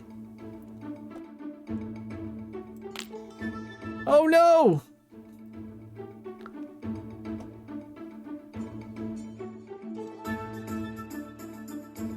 Oh, you know what? Maybe I can actually... Okay, so I can see it over here. It's just I have to... Okay. Sorry about that. All right, so I can see it here. My Legion is pretty high. I love how I can just get... I can usually get away with just doing Legion first play to take out enemy buildings, then put Angelia to hopefully take out a couple buildings that aren't order. Yes, that is usually the key play. Especially since the Legion does combo with the Grace and the Yoster. So, I mean, it's pretty easy to wipe out the board or deal a lot of damage with those heroes. So yeah, pretty strong plays over there. Oh, okay. Yeah, I did take a look at there. Okay, cool. So now we are on Doleful Troglodyte. Let's take a look at their skills. Okay, so whenever an enemy appears, enemy being us, so we give Toxin to 2 of our heroes. Can't be applied to buildings, okay? And then whenever one of their heroes attacks, we'll give plus health to another hero on their side. Okay. Okay, let's take a look at these heroes. So Freeze are ranged. It has the Chaos Reborn. Freeze over there. Okay, it has the extra attack over there. Okay. Oh, sorry. Sorry about that. I hit the spring on my arm over here. If I don't have Legion in my hand, I usually do Shimuna. Yeah, Shimuna is usually the safer play anyways. Especially because of that whole Mental Shield and the Shard. So you'll get some automatic protection, and then from there you can start building up your board. Yeah, you can also plan for some of these battles. So I don't know if you saw any of my other league battles, but what you can do is apparently you can click on the person's name that you're facing and you can see their squad that they're using.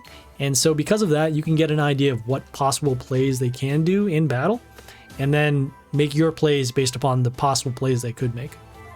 So for example, I know that if I check out somebody's squad and find out that they don't have Masora, then it's okay for me to use my own Masora. So that way we don't have our Masora copies run over. Or if I find out that they don't have silence heroes, then I can summon Shimuna, and then it will always be protected. So, just, you know, some of the ideas that we have over there. Okay, I better die in fight than in this cursed maelstrom. I came to fight you, so let's not drag it out. That was disappointing. Okay, let us start with... Okay, I gotta take a look at their skill again. So it gives Toxin again to our enemies. Alright, so we will want our Shimuna... Well, yeah, we'll put our Shimuna out on the field. Yeah. We'll give some protection as mentioned. Excuse me. And then we'll summon our Yoster next turn to help us build up some damage on the board. Depending upon how high the enemy warlord is, I usually don't bother to check. Yes, that is also something that happens too. So for example, if they go first turn Masora, they attack you for 600 damage, you have no answers, then obviously there's no reason to check it out. But it's always good to at least have a general idea of how the, I guess, the league landscape, the meta, if you will, figure out how people are building their squads, what their strategies are, and then building good squads to go against those. So we have the Deadlord that they summoned last turn, had the extra zombies out to block and also deal some damage. We have this hero here that gives extra attack to 2 heroes and then also gives an attack boost to Chaos. We'll do our destruction to get rid of these heroes after doing our vampire summon. Okay, we'll take some damage off of the Discordia because it does have a death trigger to deal damage to melees. We'll follow it up with the Masaurs over here, and even though they will get Toxin, we will at least have some blockers on the board. Get some damage in. Then we'll get the health boost at the end from the Yoster over here. If I see Jimmy, I with 90% certainty know that they're running Legion and mostly Order. That usually is the case. Yeah, I have run into some squads that do run Jimmy, but they're Chaos.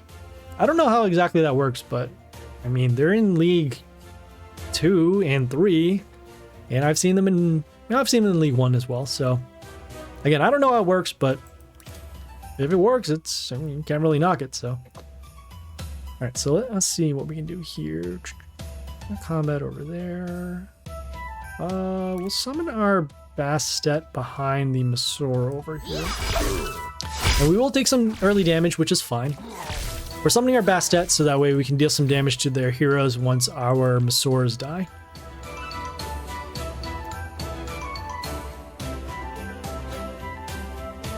Yeah, Legion you can actually throw in pretty much any squad, but obviously the best one is for the Jimmies because of their splash, the damage, and everything else.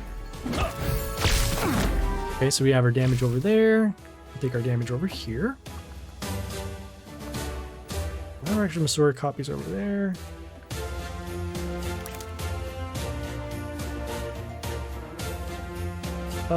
Yeah, this is fine. Alright, so we'll summon our Floss, we'll deal damage to the Mr. Devil. Okay, it looks like we lost our Masaur copies, so that's unfortunate. Sorry about the timeout, Mikkel. I will get it fixed, because there's no way to treat people who are checking things out. If I see an ogre, I know he's gonna be a long match, so I do look at their deck. If I see pirate, I also check that they're okay. They're other than that, okay, I do check. Yeah. Anytime I see pirate or anybody that's not ogre in League, I'm super happy, because those battles usually will not take a lot of time. Whereas the ogre battles, because of the healing skills and the stones and the silence, those are going to be long battles. And those are annoying to both win and lose, just because they do take a long time. Streamlab really doesn't like me. One of the filters I put on Streamlabs, it's just the basic thing, is it says it stops really long messages. So you can still see the chat, but apparently it just locks you out immediately after you do that. Which again, we're not trying to do. Let's see what we can do here. Freeze this up. Oh, this is fine. Yeah. So we'll do our summons, and even though they are going to be frozen by the Lady Medusa over here, we're going to then summon our Bastet. We'll get an attack boost for every hero that it does kill, and then we'll also deal some damage to these heroes over here. Oh, I missed the dialogue. Oh no. Okay. What's the soul swallowing maelstrom? Hey, goddamn, he is dead. That's not nice. I got distracted by all the stuff coming in. Okay, so that is cool. Okay, we got some more copies of that. Let us see here. Oh, okay. Hey, more story. Lilith, have you heard anything about sacrifices to some maelstrom on Rondo? Is this also my fault? So the maelstrom is actually going to be this thing here that you can kind of see in the background. Maelstrom is being like a whirlpool. I don't know how to do that. I won't do the Lilith voice. Honestly, I have no idea, but do not take this adversity of Rondo upon yourself until I find out everything. I do always get happy whenever I see an enemy Bastet in League. I haven't lost to a Bastet player yet. It depends upon how they use their Bastet. So normally, people use Bastet to deal damage, comes into play, and then also goes for the high attack. I use it for more of a defensive. So what happens is, as you saw in the previous battles, we'll put our Bastet in the second row. So that way, if you have a hero behind it, or a hero in front of the Bastet, the hero will be destroyed, and then they'll take damage to their heroes. And so I don't use her so much as an attacker. You can use her as an attacker, but I mean, there are multiple ways to use heroes, and so that's how I end up doing it. Okay, we're gonna do a couple more of these battles, and then we're gonna head out because we gotta get some breakfast or lunch or whatever. But yeah, we'll do a couple more of these battles. Okay, so we're on Butch Always Hungry. Let's take a look at their skills. So whenever an ally appears, they'll get plus health, and then whenever an ally dies, they'll get plus health. Okay, so a lot of plus health to their heroes. Okay, same heroes over here. Got these over here. Whoops, got the hoodoo. Okay, got some poison. Got the Mizu, and then we also got the scrap over here. All right, yeah, let's go.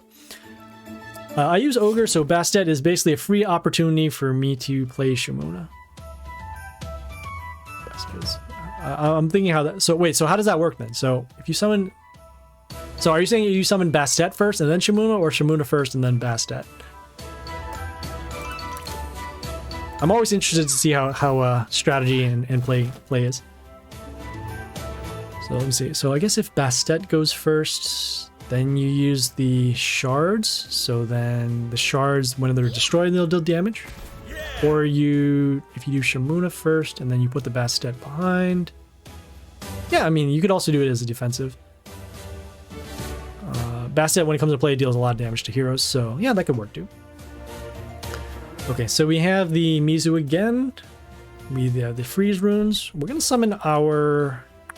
Yeah, we're gonna summon our Yoster over here on this open cell. So that way we can stop another freeze rune from coming into play. If they go Bastet first, I kill their Bastet with my Shimuna. So I'll be 1 unit up. And then that unit happens to be Shimuna. So let's see, Bastet. Oh, yeah, that's right. Yeah, so even with all the damage that the Bastet can deal, it's only just 1 hero. So in exchange, yeah. So when the Bastet comes out, it's pretty much just a free open on the field. Because then you're not only clearing out their hero, but then you're also getting an extra blocker on the field. So yeah, okay. So I thought you meant those heroes in your squad working them together. So gives me much more control for the long game. Yeah, absolutely. So because of the Shimuna with the extra shards, you can deal the blocking and then also the mental shield. All right, so we have the heroes marked for damage. We'll do our summons. We'll get rid of the freeze rune, so that's good. We'll do our destruction. And then, how do you want to do this? Okay, so a shard can't come up here, but what we can do is we'll put our Grace behind the Shimuna. Deal some damage over here. And then we'll also have these spots opened up. So all the freeze runes over here, but then this melee spot is open. Most likely we're going to summon our Legion over here to get multiple attacks from the Order heroes. Otherwise, we can do our Bastet over here and go for damage. Okay, looks like it's going to be Legion over here. So combat is going to miss because of the flying hero. We have our ranged hero over here. Attack boost, damage, and then the Legion. And there we go.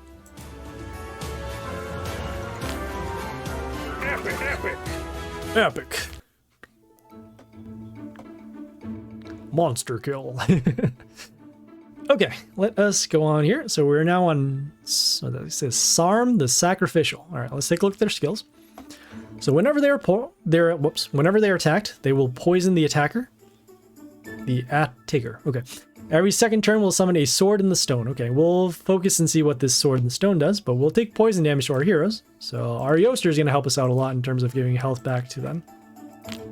And then also the Shimuna, because even with the metal shield, we'll be able to protect. All right. Ooh, Prince Nod over here with some damage to our melee heroes. And yeah, let's go.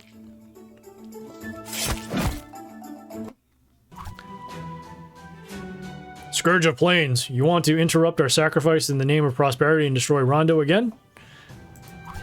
Tell me what is going on. Maybe I can help. Lay down your arms, not on my head. What? You can't say that. No curse words. Okay.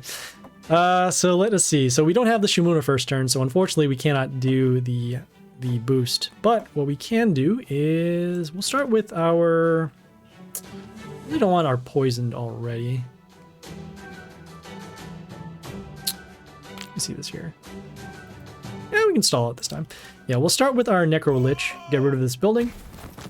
We don't want our hero poisoned quite yet, so we'll get rid of their building so we don't trigger the poison. And then we'll also get these Rotters to help us block for some damage as well. Yeah, the old Nod is not as good as the new Nod. Okay, so we have the Trident over here that silences the hero that attacks. We will get rid of that by summoning our Yoster over here. So we'll silence the Trident, so no more silence from them. We'll get our health boosts at the end.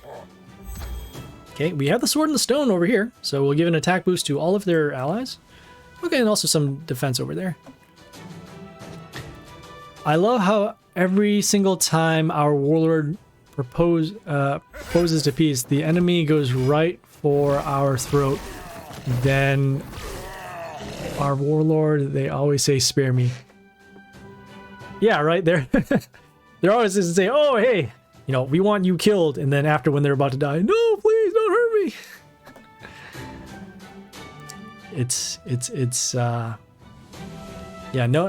Yeah, they can dish out the damage, but they can't take it. Hold on for just a moment. Yeah, hold on, give me another 15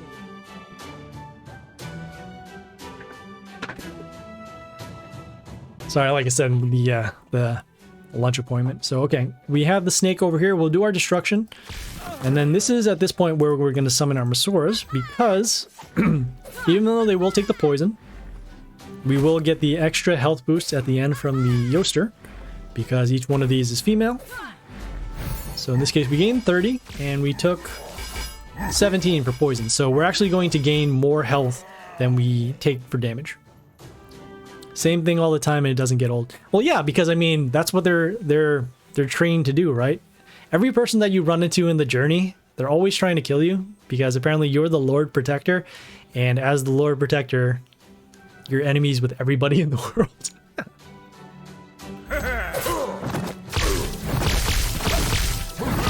Yeah, there's so much animosity for them right there. Okay, so those heroes are destroyed. We'll have our Masoras to back up over here, so we'll continue on. We'll summon our... Yeah, sure, why not? We'll summon our Floss. Get some attack boost to our Masoras over here.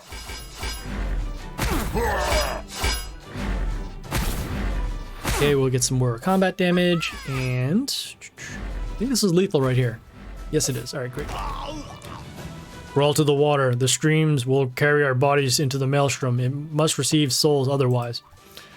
The water is red with blood, even dying. These people dived into the abyss. I hope Lilith can figure everything down.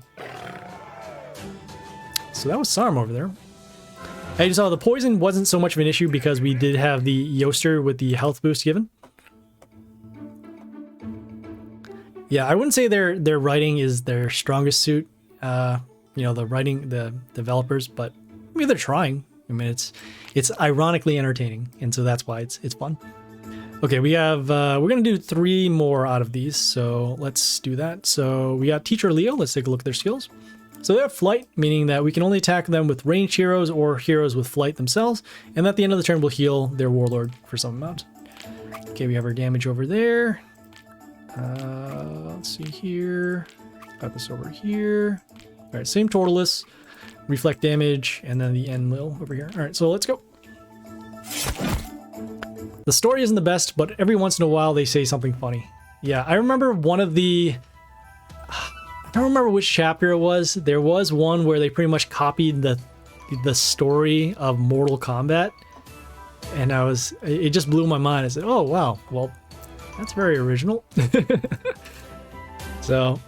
Yeah, I mean it's still a good game nonetheless. I mean, I'm not really playing the game because of the story. The story definitely did not draw me into the game by any means. In fact, I mean, I played this game, so I played this game on Congregate, and I was doing that because, oh, I wanted to earn some badges and, you know, get the rewards and whatever. But yeah, I mean, it kind of grew onto me, and so I just do this now because it's easy, it's fun, it's relatively free, so.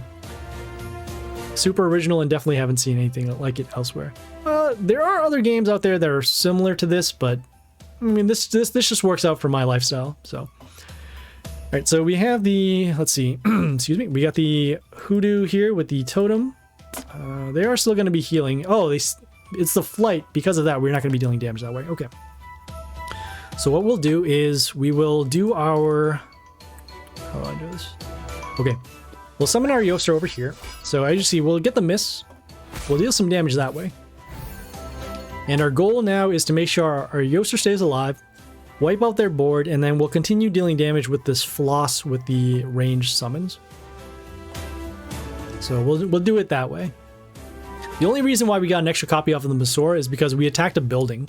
And so because the building doesn't have flight, we can get the extra copies. Oh, hey, look. Okay, we got some damage over there. That's fine. We'll do our vampire summon, and then we'll follow it up with our destruction to get rid of this shark over here. And then we'll also summon our floss, get some extra range heroes on the board.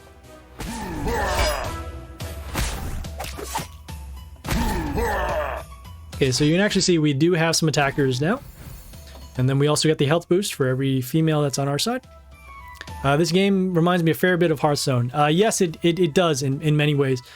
Before I played this game, I played Hearthstone. I don't remember when I left when they started doing the quests for your heroes. So I think there was one, it was quests. I remember I was playing Shaman for a long time, and that was fun. I used a Captain Planet deck because of all the elementals. Yeah, I mean, I would play Hearthstone, you know, if there were more people around for it. I know that they have battlegrounds and other game modes, but this one's just a lot easier for me to handle. I was playing Magic the Gathering before, and it kind of operates in the same way with the summoning the heroes, the mana and everything. But this one's just a lot easier. I mean, you pretty much just summon stuff, attack, and then do some planning. Also, you don't have to get too involved in terms of the meta. Because, you know, so, I mean, if you played Hearthstone before, you know that they release packs every now and then it changes the type of squads that you're going to face. And so because of that, I mean, there's just too much information, too many things to keep up. I had to buy packs, every 6 months? I don't remember the release schedule, but yeah, you had to keep up a lot in order to stay up with Hearthstone. I played Hearthstone for a couple months, but I honestly felt it would take too long to be able to play any viable decks. Hearthstone is also very pay heavy. It can be, yeah. I know that, you know, as like many of these other games, they have power creep, which is basically, okay, hey, cards from the beginning aren't going to be as strong as new cards because of the mechanics, because of the player pool, evolution of skills. And so, yeah, there are a lot of things that do make those games pretty rough. This game can also be kind of pretty pay heavy as well. A majority of the stuff you can open, so that's good. I mean, aside from pets and maybe some extra summons, yeah, you can pretty much unlock everything. And so it's just a matter of how strong you can make your heroes, and then how do you play your heroes, which is why I like playing this game. Epic.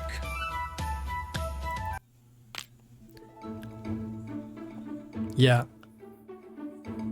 I know that a couple of streamers that I was watching while I was playing Hearthstone, so I wasn't playing Hearthstone professionally or anything like that. I mean, we would still try to get into Legend and do that for a couple of times, but after a while, it's, you know, I've seen all the other streamers that are out and playing it, and they just have to buy so many packs in order to just keep not fresh, but making sure that they're staying up with the format, and then also making the squads available so that they can play other people. So Mighty Party is more pay to progress, more so than pay to win.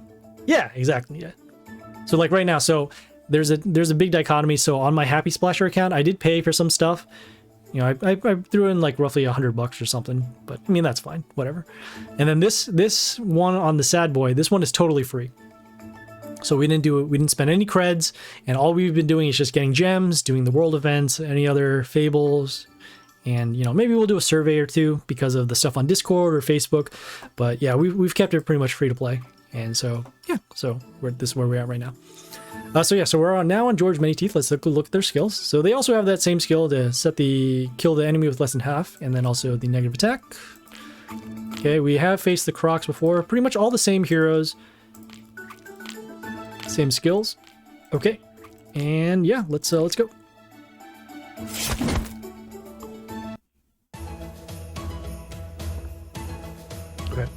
So once again, we don't want our heroes to die, so we'll do our Shimuna. We'll get our adjacent damage to deal some damage to these buildings, so that's good. Next turn, we will... Well, they do also have male heroes, so we can save our Yoster. We can also just set up the board. Sure, we'll do our Vampire, who at least has as a blocker. Then we'll also summon our Yoster.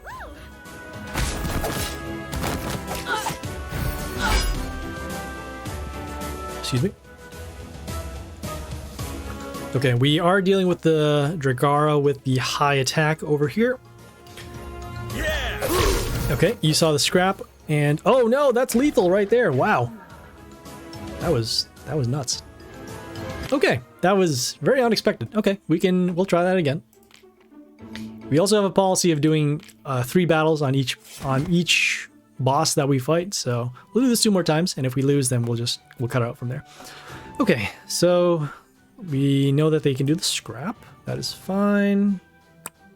We'll start with the Masoras this time.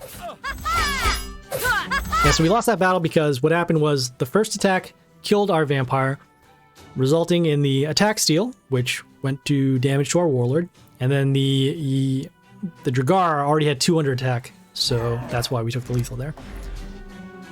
Okay, let's see. So combat. Okay, we'll summon our Yoster to silence this hero. We're also summoning it behind this particular Masora because it has the most amount of health. So the health boost over there, and then it could potentially survive the scrap attack. Alright, we're also not going to have this vampire floating around so that way they don't have an easy kill to get the attack steal. Okay, we have our heroes destroyed over there. Let's see. Yeah, we'll do our destruction now. So summons, destruction, and then we'll follow it up with some... Ooh, this is gonna be close because of the... Yeah. Maybe we don't summon it all together. Here. No, we'll do this. We'll summon our Grace behind, so at least then we'll get an extra female on the board, so we can get some more health boost to our heroes. And then we'll also get that damage in case we do need to destroy another hero. Okay. It's also good that they don't have the Dragara on the field, so that way they can't go for the big attacking damage. Okay, so that hero is destroyed. We have our random damage that will destroy this snake.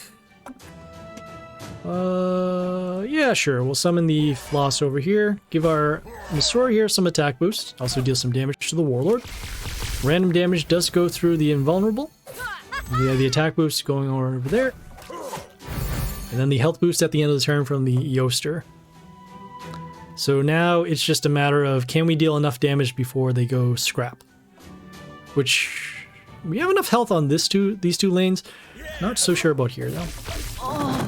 Oops, okay. Well, that is our Yoster gone. Combat over there. Okay, we'll summon our Bastet. And making sure that we don't deal enough damage to destroy our heroes. Okay, we'll destroy the scrap over there. That was the biggest threat that we were concerned about. So now we just need to make sure that we can somehow give this an attack boost, which I don't think we have. Oh, we have our Legion. Yeah, I guess that could work. But we do need to get rid of this hero. So let's see here. Tac. This is fine. We'll summon our Floss. We'll give this an attack boost because the Masoras get an attack boost whenever a hero comes on the field on our side. And then now we also have the extra blocker with the second copy of Masora. So let's see. Combat will destroy this unless they have something over there. Yeah. Okay. Alright, some attack steal again. And now the copies are coming out to play. All right. Okay, this is good. What we'll do is we'll do our summons to get rid of some of these runes. Okay, that is fine. Let's see. So attack will happen over there. Attack happens over there. Okay, we'll summon our... Let's see if that makes sense. So combat. I'm going to summon the Yoster down on this bottom lane so that way it can't take damage from the possible Dragar over here. Okay, so we got some health boosts over there. Got the health boost given off of the Mizu. Okay. And so, like I said, we don't have our board wipes anymore because we already used them. But, oh no. 60. Okay, good. We're still alive. Okay, but we did deal enough damage with our Yoster to destroy this. That Dragar is scary, not gonna lie. Yeah, it is very scary. But we did take, we're tanking enough damage over here. Alright, so we'll summon our Necrolich, give this an attack boost, get another copy of Masuras. Combat over there, and then we can fill up some more of our slots, resulting in an extra attack boost over here.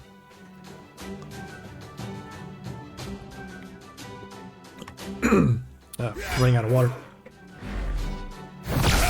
Okay, so our extra copies over there. Let's see what we can do. Okay, we're gonna summon another hero just so we can open up the spot.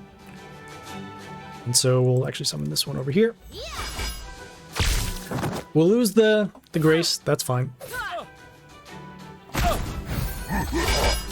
I just summoned the grace so that we can get rid of the instant kill rune over here, so that if we want to summon another range hero, we can.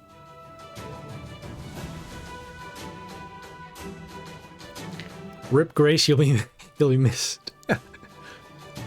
Yeah, sometimes you gotta sacrifice your heroes in order to get the battles done. So you can see that attack steal. Also, this hero gives health to their warlord at the end.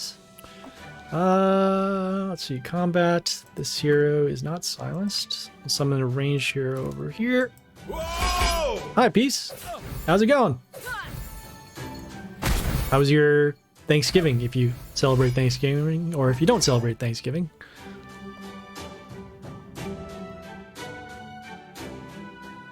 We're currently doing some journey right now, and we took a lot of damage from a scrap with a high attack steal.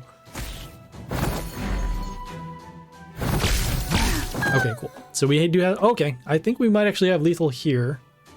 We'll summon our Yoster to silence this hero, get it out of the way, get an extra some damage over here. Oh, so not enough to destroy that. It was fine, rip.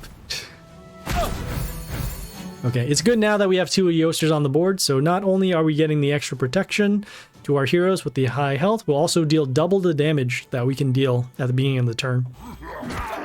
So attack steal happening, damage for 132. Our board is full, and we do have our sudden deaths, but not enough to destroy, so we'll just attack again. I got Shadow, Shamuna, and Frost Queen. Yeah, hey, those are pretty good heroes. Shamuna's gonna be good, especially with we've been using her both in League and in Journey, and a lot of defense and a lot of protection against all the Masuras that are coming up. And the Frost Queen is good just for early removal against heroes that you can't really destroy in combat. So let us see. We are dealing... we can deal 4 damage because of the attack steal. Okay. So we'll just attack and go again. 1 HP is OP. Yeah, especially with a bunch of other heroes that can deal extra damage. So Strick, for example, Totem, and any... Oh boy. Whew. A massive amount of 1 damage. Oh, hey, we do have lethal here. Massive amount of 4 damage, yeah. I mean, that's what we gotta do. I mean, this is, you know, not every battle is gonna be, oh, hey, attack for 1,000,000 damage, and then go multiple attacks in a turn. So you can see, currently right now we have 0 attacks, but we do have these sudden deaths that do come up. I don't remember which turn it comes up specifically. I think it's turn, I want to say turn 11 or so. Actually, no, it can't be. Like more like turn 8 or 9. So we'll deal some sudden death. You can see dealing 7 damage. They do grow for every turn. And so there we go. Die. So, Epic. You saw at the end of that battle, we could not deal actually any combat damage, but we had our heroes still alive, so that's why we can do stuff over there. Okay, so so we're gonna try and finish up this last battle, so we gotta do some stuff. But yeah, we'll cut it off here. So we have Cthulhu. I don't know if it's Cthulhu or Thulu, but anyways, this guy. Let's take a look at their skills. Whenever an enemy appears, we'll freeze them for a turn, and then whenever an ally dies, I guess on their side, we'll give plus attack to their allies. So our heroes are going to get frozen unless they have immunity, which we don't have any immune heroes. And then also they'll get an attack boost. Okay. Let's take a look at their heroes over here. Full heroes on board, yet none of your heroes would be able to deal damage. It's pronounced Cthulhu. Okay, let us give some respect to that. It is Cthulhu the Risen. How's it pronounced Cthulhu, though? There's no A there. So, okay, great. Well, at least we're getting it right. Cthulhu, let us go. All right. And they actually have two versions of this Cthulhu. Why is it... Does that mean you can summon multiple of these? Okay, yeah, whatever. All right.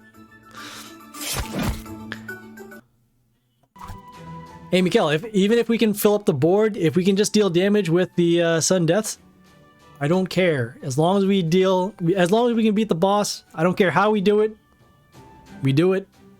If we have to deal 1 damage at a time, sure. You'll spill the blood that is meant for the maelstrom. That'll hurt the welfare of Rondo. Rondo is the island that we're on right now. What kind of welfare is that? If it is based on sacrifices, why are these people dying?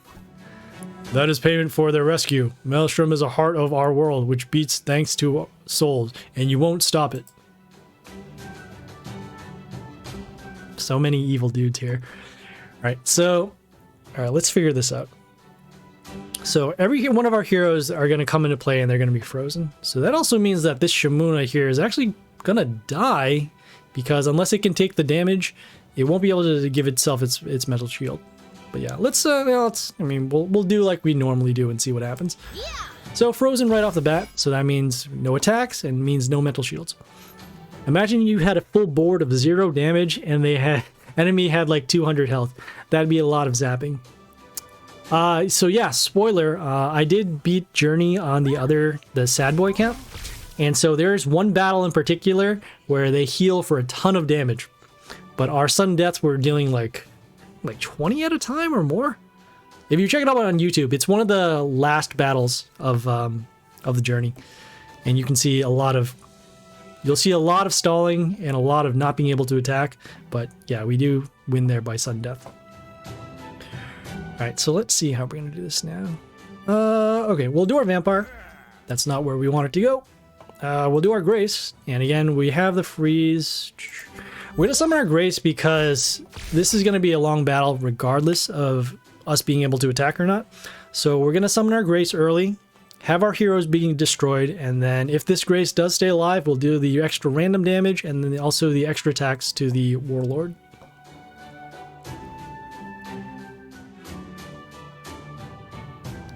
Okay, so this will be destroyed by combat. We should take a look at some of their buildings so they deal damage. That's not good. We have this hero here that deals, let's see, deals damage whenever it's attacked, and then also gives negative attack to our order.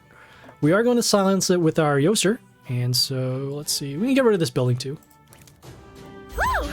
Okay, so we'll silence this hero. Luckily, this hero is male. Yeah, if it was not male, then we'd have to, yeah, we'd be in for a treat. But thankfully, because we did silence this hero, our order heroes right now, they will not get the negative attack, and so we'll still be able to attack. In for a long ride. Yes, absolutely. So as you can see, their heroes aren't frozen, but that is okay. We have our damage at the beginning of the turn from the Yoster, and then we'll do destruction. Looks like we do have our 7 extra attacks for our Grace, and so 60 times 7, that is 420 right there. Hooray. And so we'll just do our summon just for posterity's sake. We'll have our 7 extra attacks. And there you go. That was Cthulhu the Risen. 420. Nice. How does this creature manage to escape from me for the second time? I swear, our 3rd meeting will be our last. Uh-oh. Well, he's supposed to faint here, but I guess it didn't happen. Okay, and... Epic. So epic. Epic. Okay, so well, that was the first 25% of the island. I found out something. The Maelstrom doesn't have an original origin. I think because of it, Rondo got flooded. Yeah, I mean, look at this. This place is, there's water everywhere. But what does this have to do with sacrifices? If we can stop this madness, then we must do it.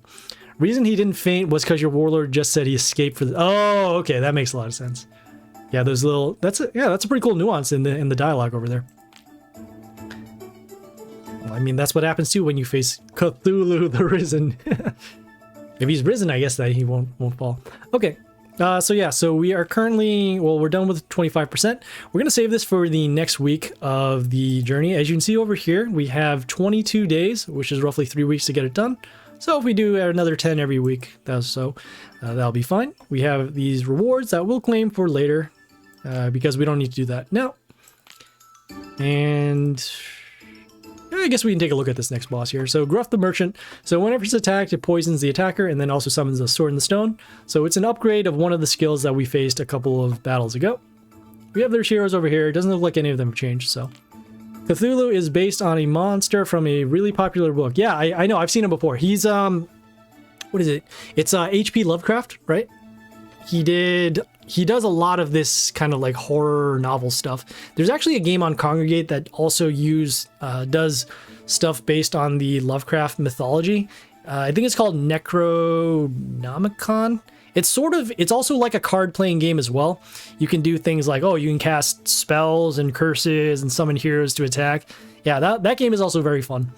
That game itself, one of the cool things about that particular game is that there are challenges in that game. So it'll be like, okay, hey, you start with 10 health, or you can only summon cards that do this. And it's another part of the puzzle in that game where it's not just summoning cards, but also doing strategy and how to actually get around certain battles. Sort of like this in Journey, where you'll see in other chapters where you can't just use the same squad over and over. Just because they're strong doesn't mean it's not going to be best for their particular squad. So yeah, that's why there's stuff like that. So that was Journey. We are going to do a quick recap of today. I know that this one was probably longer than we normally do, but I mean, that's what the weekend is for. So that way we can put some more effort into stuff and showing you guys some things that are all around. So we did some Dark Tower early. We got crushed like we normally did. Not because our heroes are bad or anything, but matchmaking. And then also we don't level up our rares. We only put them up to 16. So that way we can get them done. We can have them meet the level requirement for the world event. So we did that. We also did some Divine Arena as well. The Divine Arena, we have the Harbinger of Darkness on the left. We have the Spider Queen on the right. Bleeding battle is kind of fun because you have to take some damage in order to force the bleeding.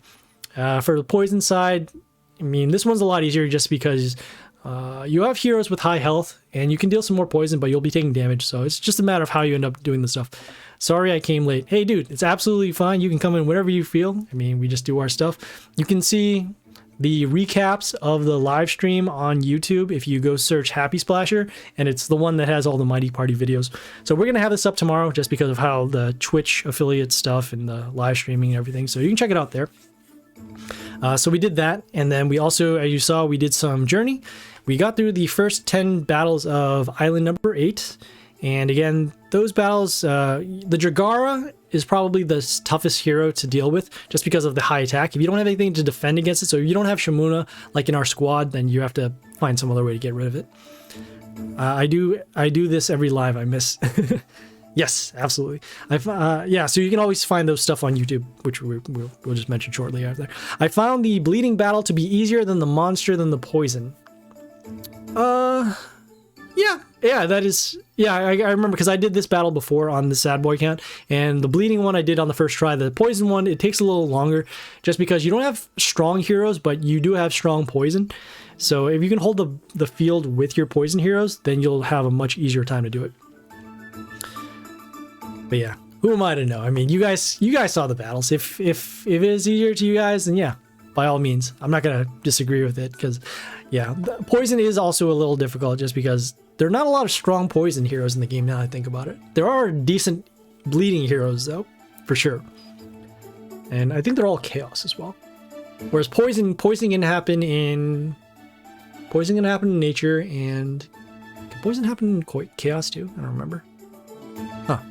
Okay, well there's that. So yeah, so we're gonna have some more Journey for next week. For Monday, piece. So I did change my streaming schedule. So now the live streams are actually only going to be, and I guess I'll just do the plug now. So the content schedule. So we do streaming now on Wednesdays and Fridays at 7 a.m. Eastern Standard Time or 11 a.m. UTC, and then 10 a.m. Saturday Eastern Standard Time or 2 p.m. UTC. So less live streams for the game, but we will have the videos on the YouTube, and those will be up quicker. And then there's also some more concentrated content, because sometimes there are going to be some days where, say like Monday morning, because there's nothing really going on. So like you're going to see one battle and no one really wants to come in for like 15 minutes at a time. So we'll have enough time to be able to talk and flesh out questions, have discussions, talk about whatever, not just Mighty Party. I mean, because obviously we have more stuff in our lives than that.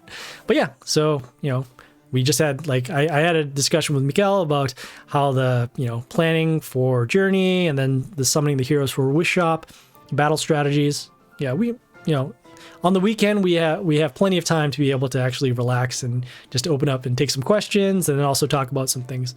But yeah, hey, peace, come in whenever you'd like. And yeah, leave, I guess I'll just put it in here too. If you have any questions, comments, feedback, or concerns, leave a message on Twitch, Discord, or YouTube. The content and streaming schedule is right down there in the green box, so you can see what we're going on with that. Check out the YouTube and check out the Twitch. Like and subscribe on YouTube for more videos. Like and follow on Twitch for the live stream whenever it happens. Also, Streamlabs got to contribute to the conversation also. Yeah, Mikael, I'm going to have that fixed by the end of the day. I'll probably, if anything, I'll probably just turn off all the filters except the spam stuff. Because before they had this like big follows thing that comes up. I guess because we didn't have a lot of followers anyways. So yeah, we're just going to make it so that people can just talk and say whatever. We don't want messages to be banned at any point, because you guys always have something good to contribute and also entertaining. And, it's going to help everybody if we can get the conversations going. We also talk about Hearthstone as well, so that was fun. I haven't played Hearthstone in such a long time. It is fun, but just a lot of the strategy and then also the game economics and the real life money stuff. And you don't want to draw people away from being able to play, right? You want them to just come in, have a good time, learn some stuff, and come in and play. Sounds good. How can I leave a message on Discord? So what you can do is, if you have a Discord account, you can message me. It is Happy Splasher #9980. All the Happy Splasher. I believe it's in lowercase, if not in uppercase. You can also find the tag on the YouTube channel. It's on the banner on the top. Can you type in chat? Yeah, I can. You guys won't hear the game, but let's see. I think it's one of this. So it'd be, whoops. I think it's either this or it is this.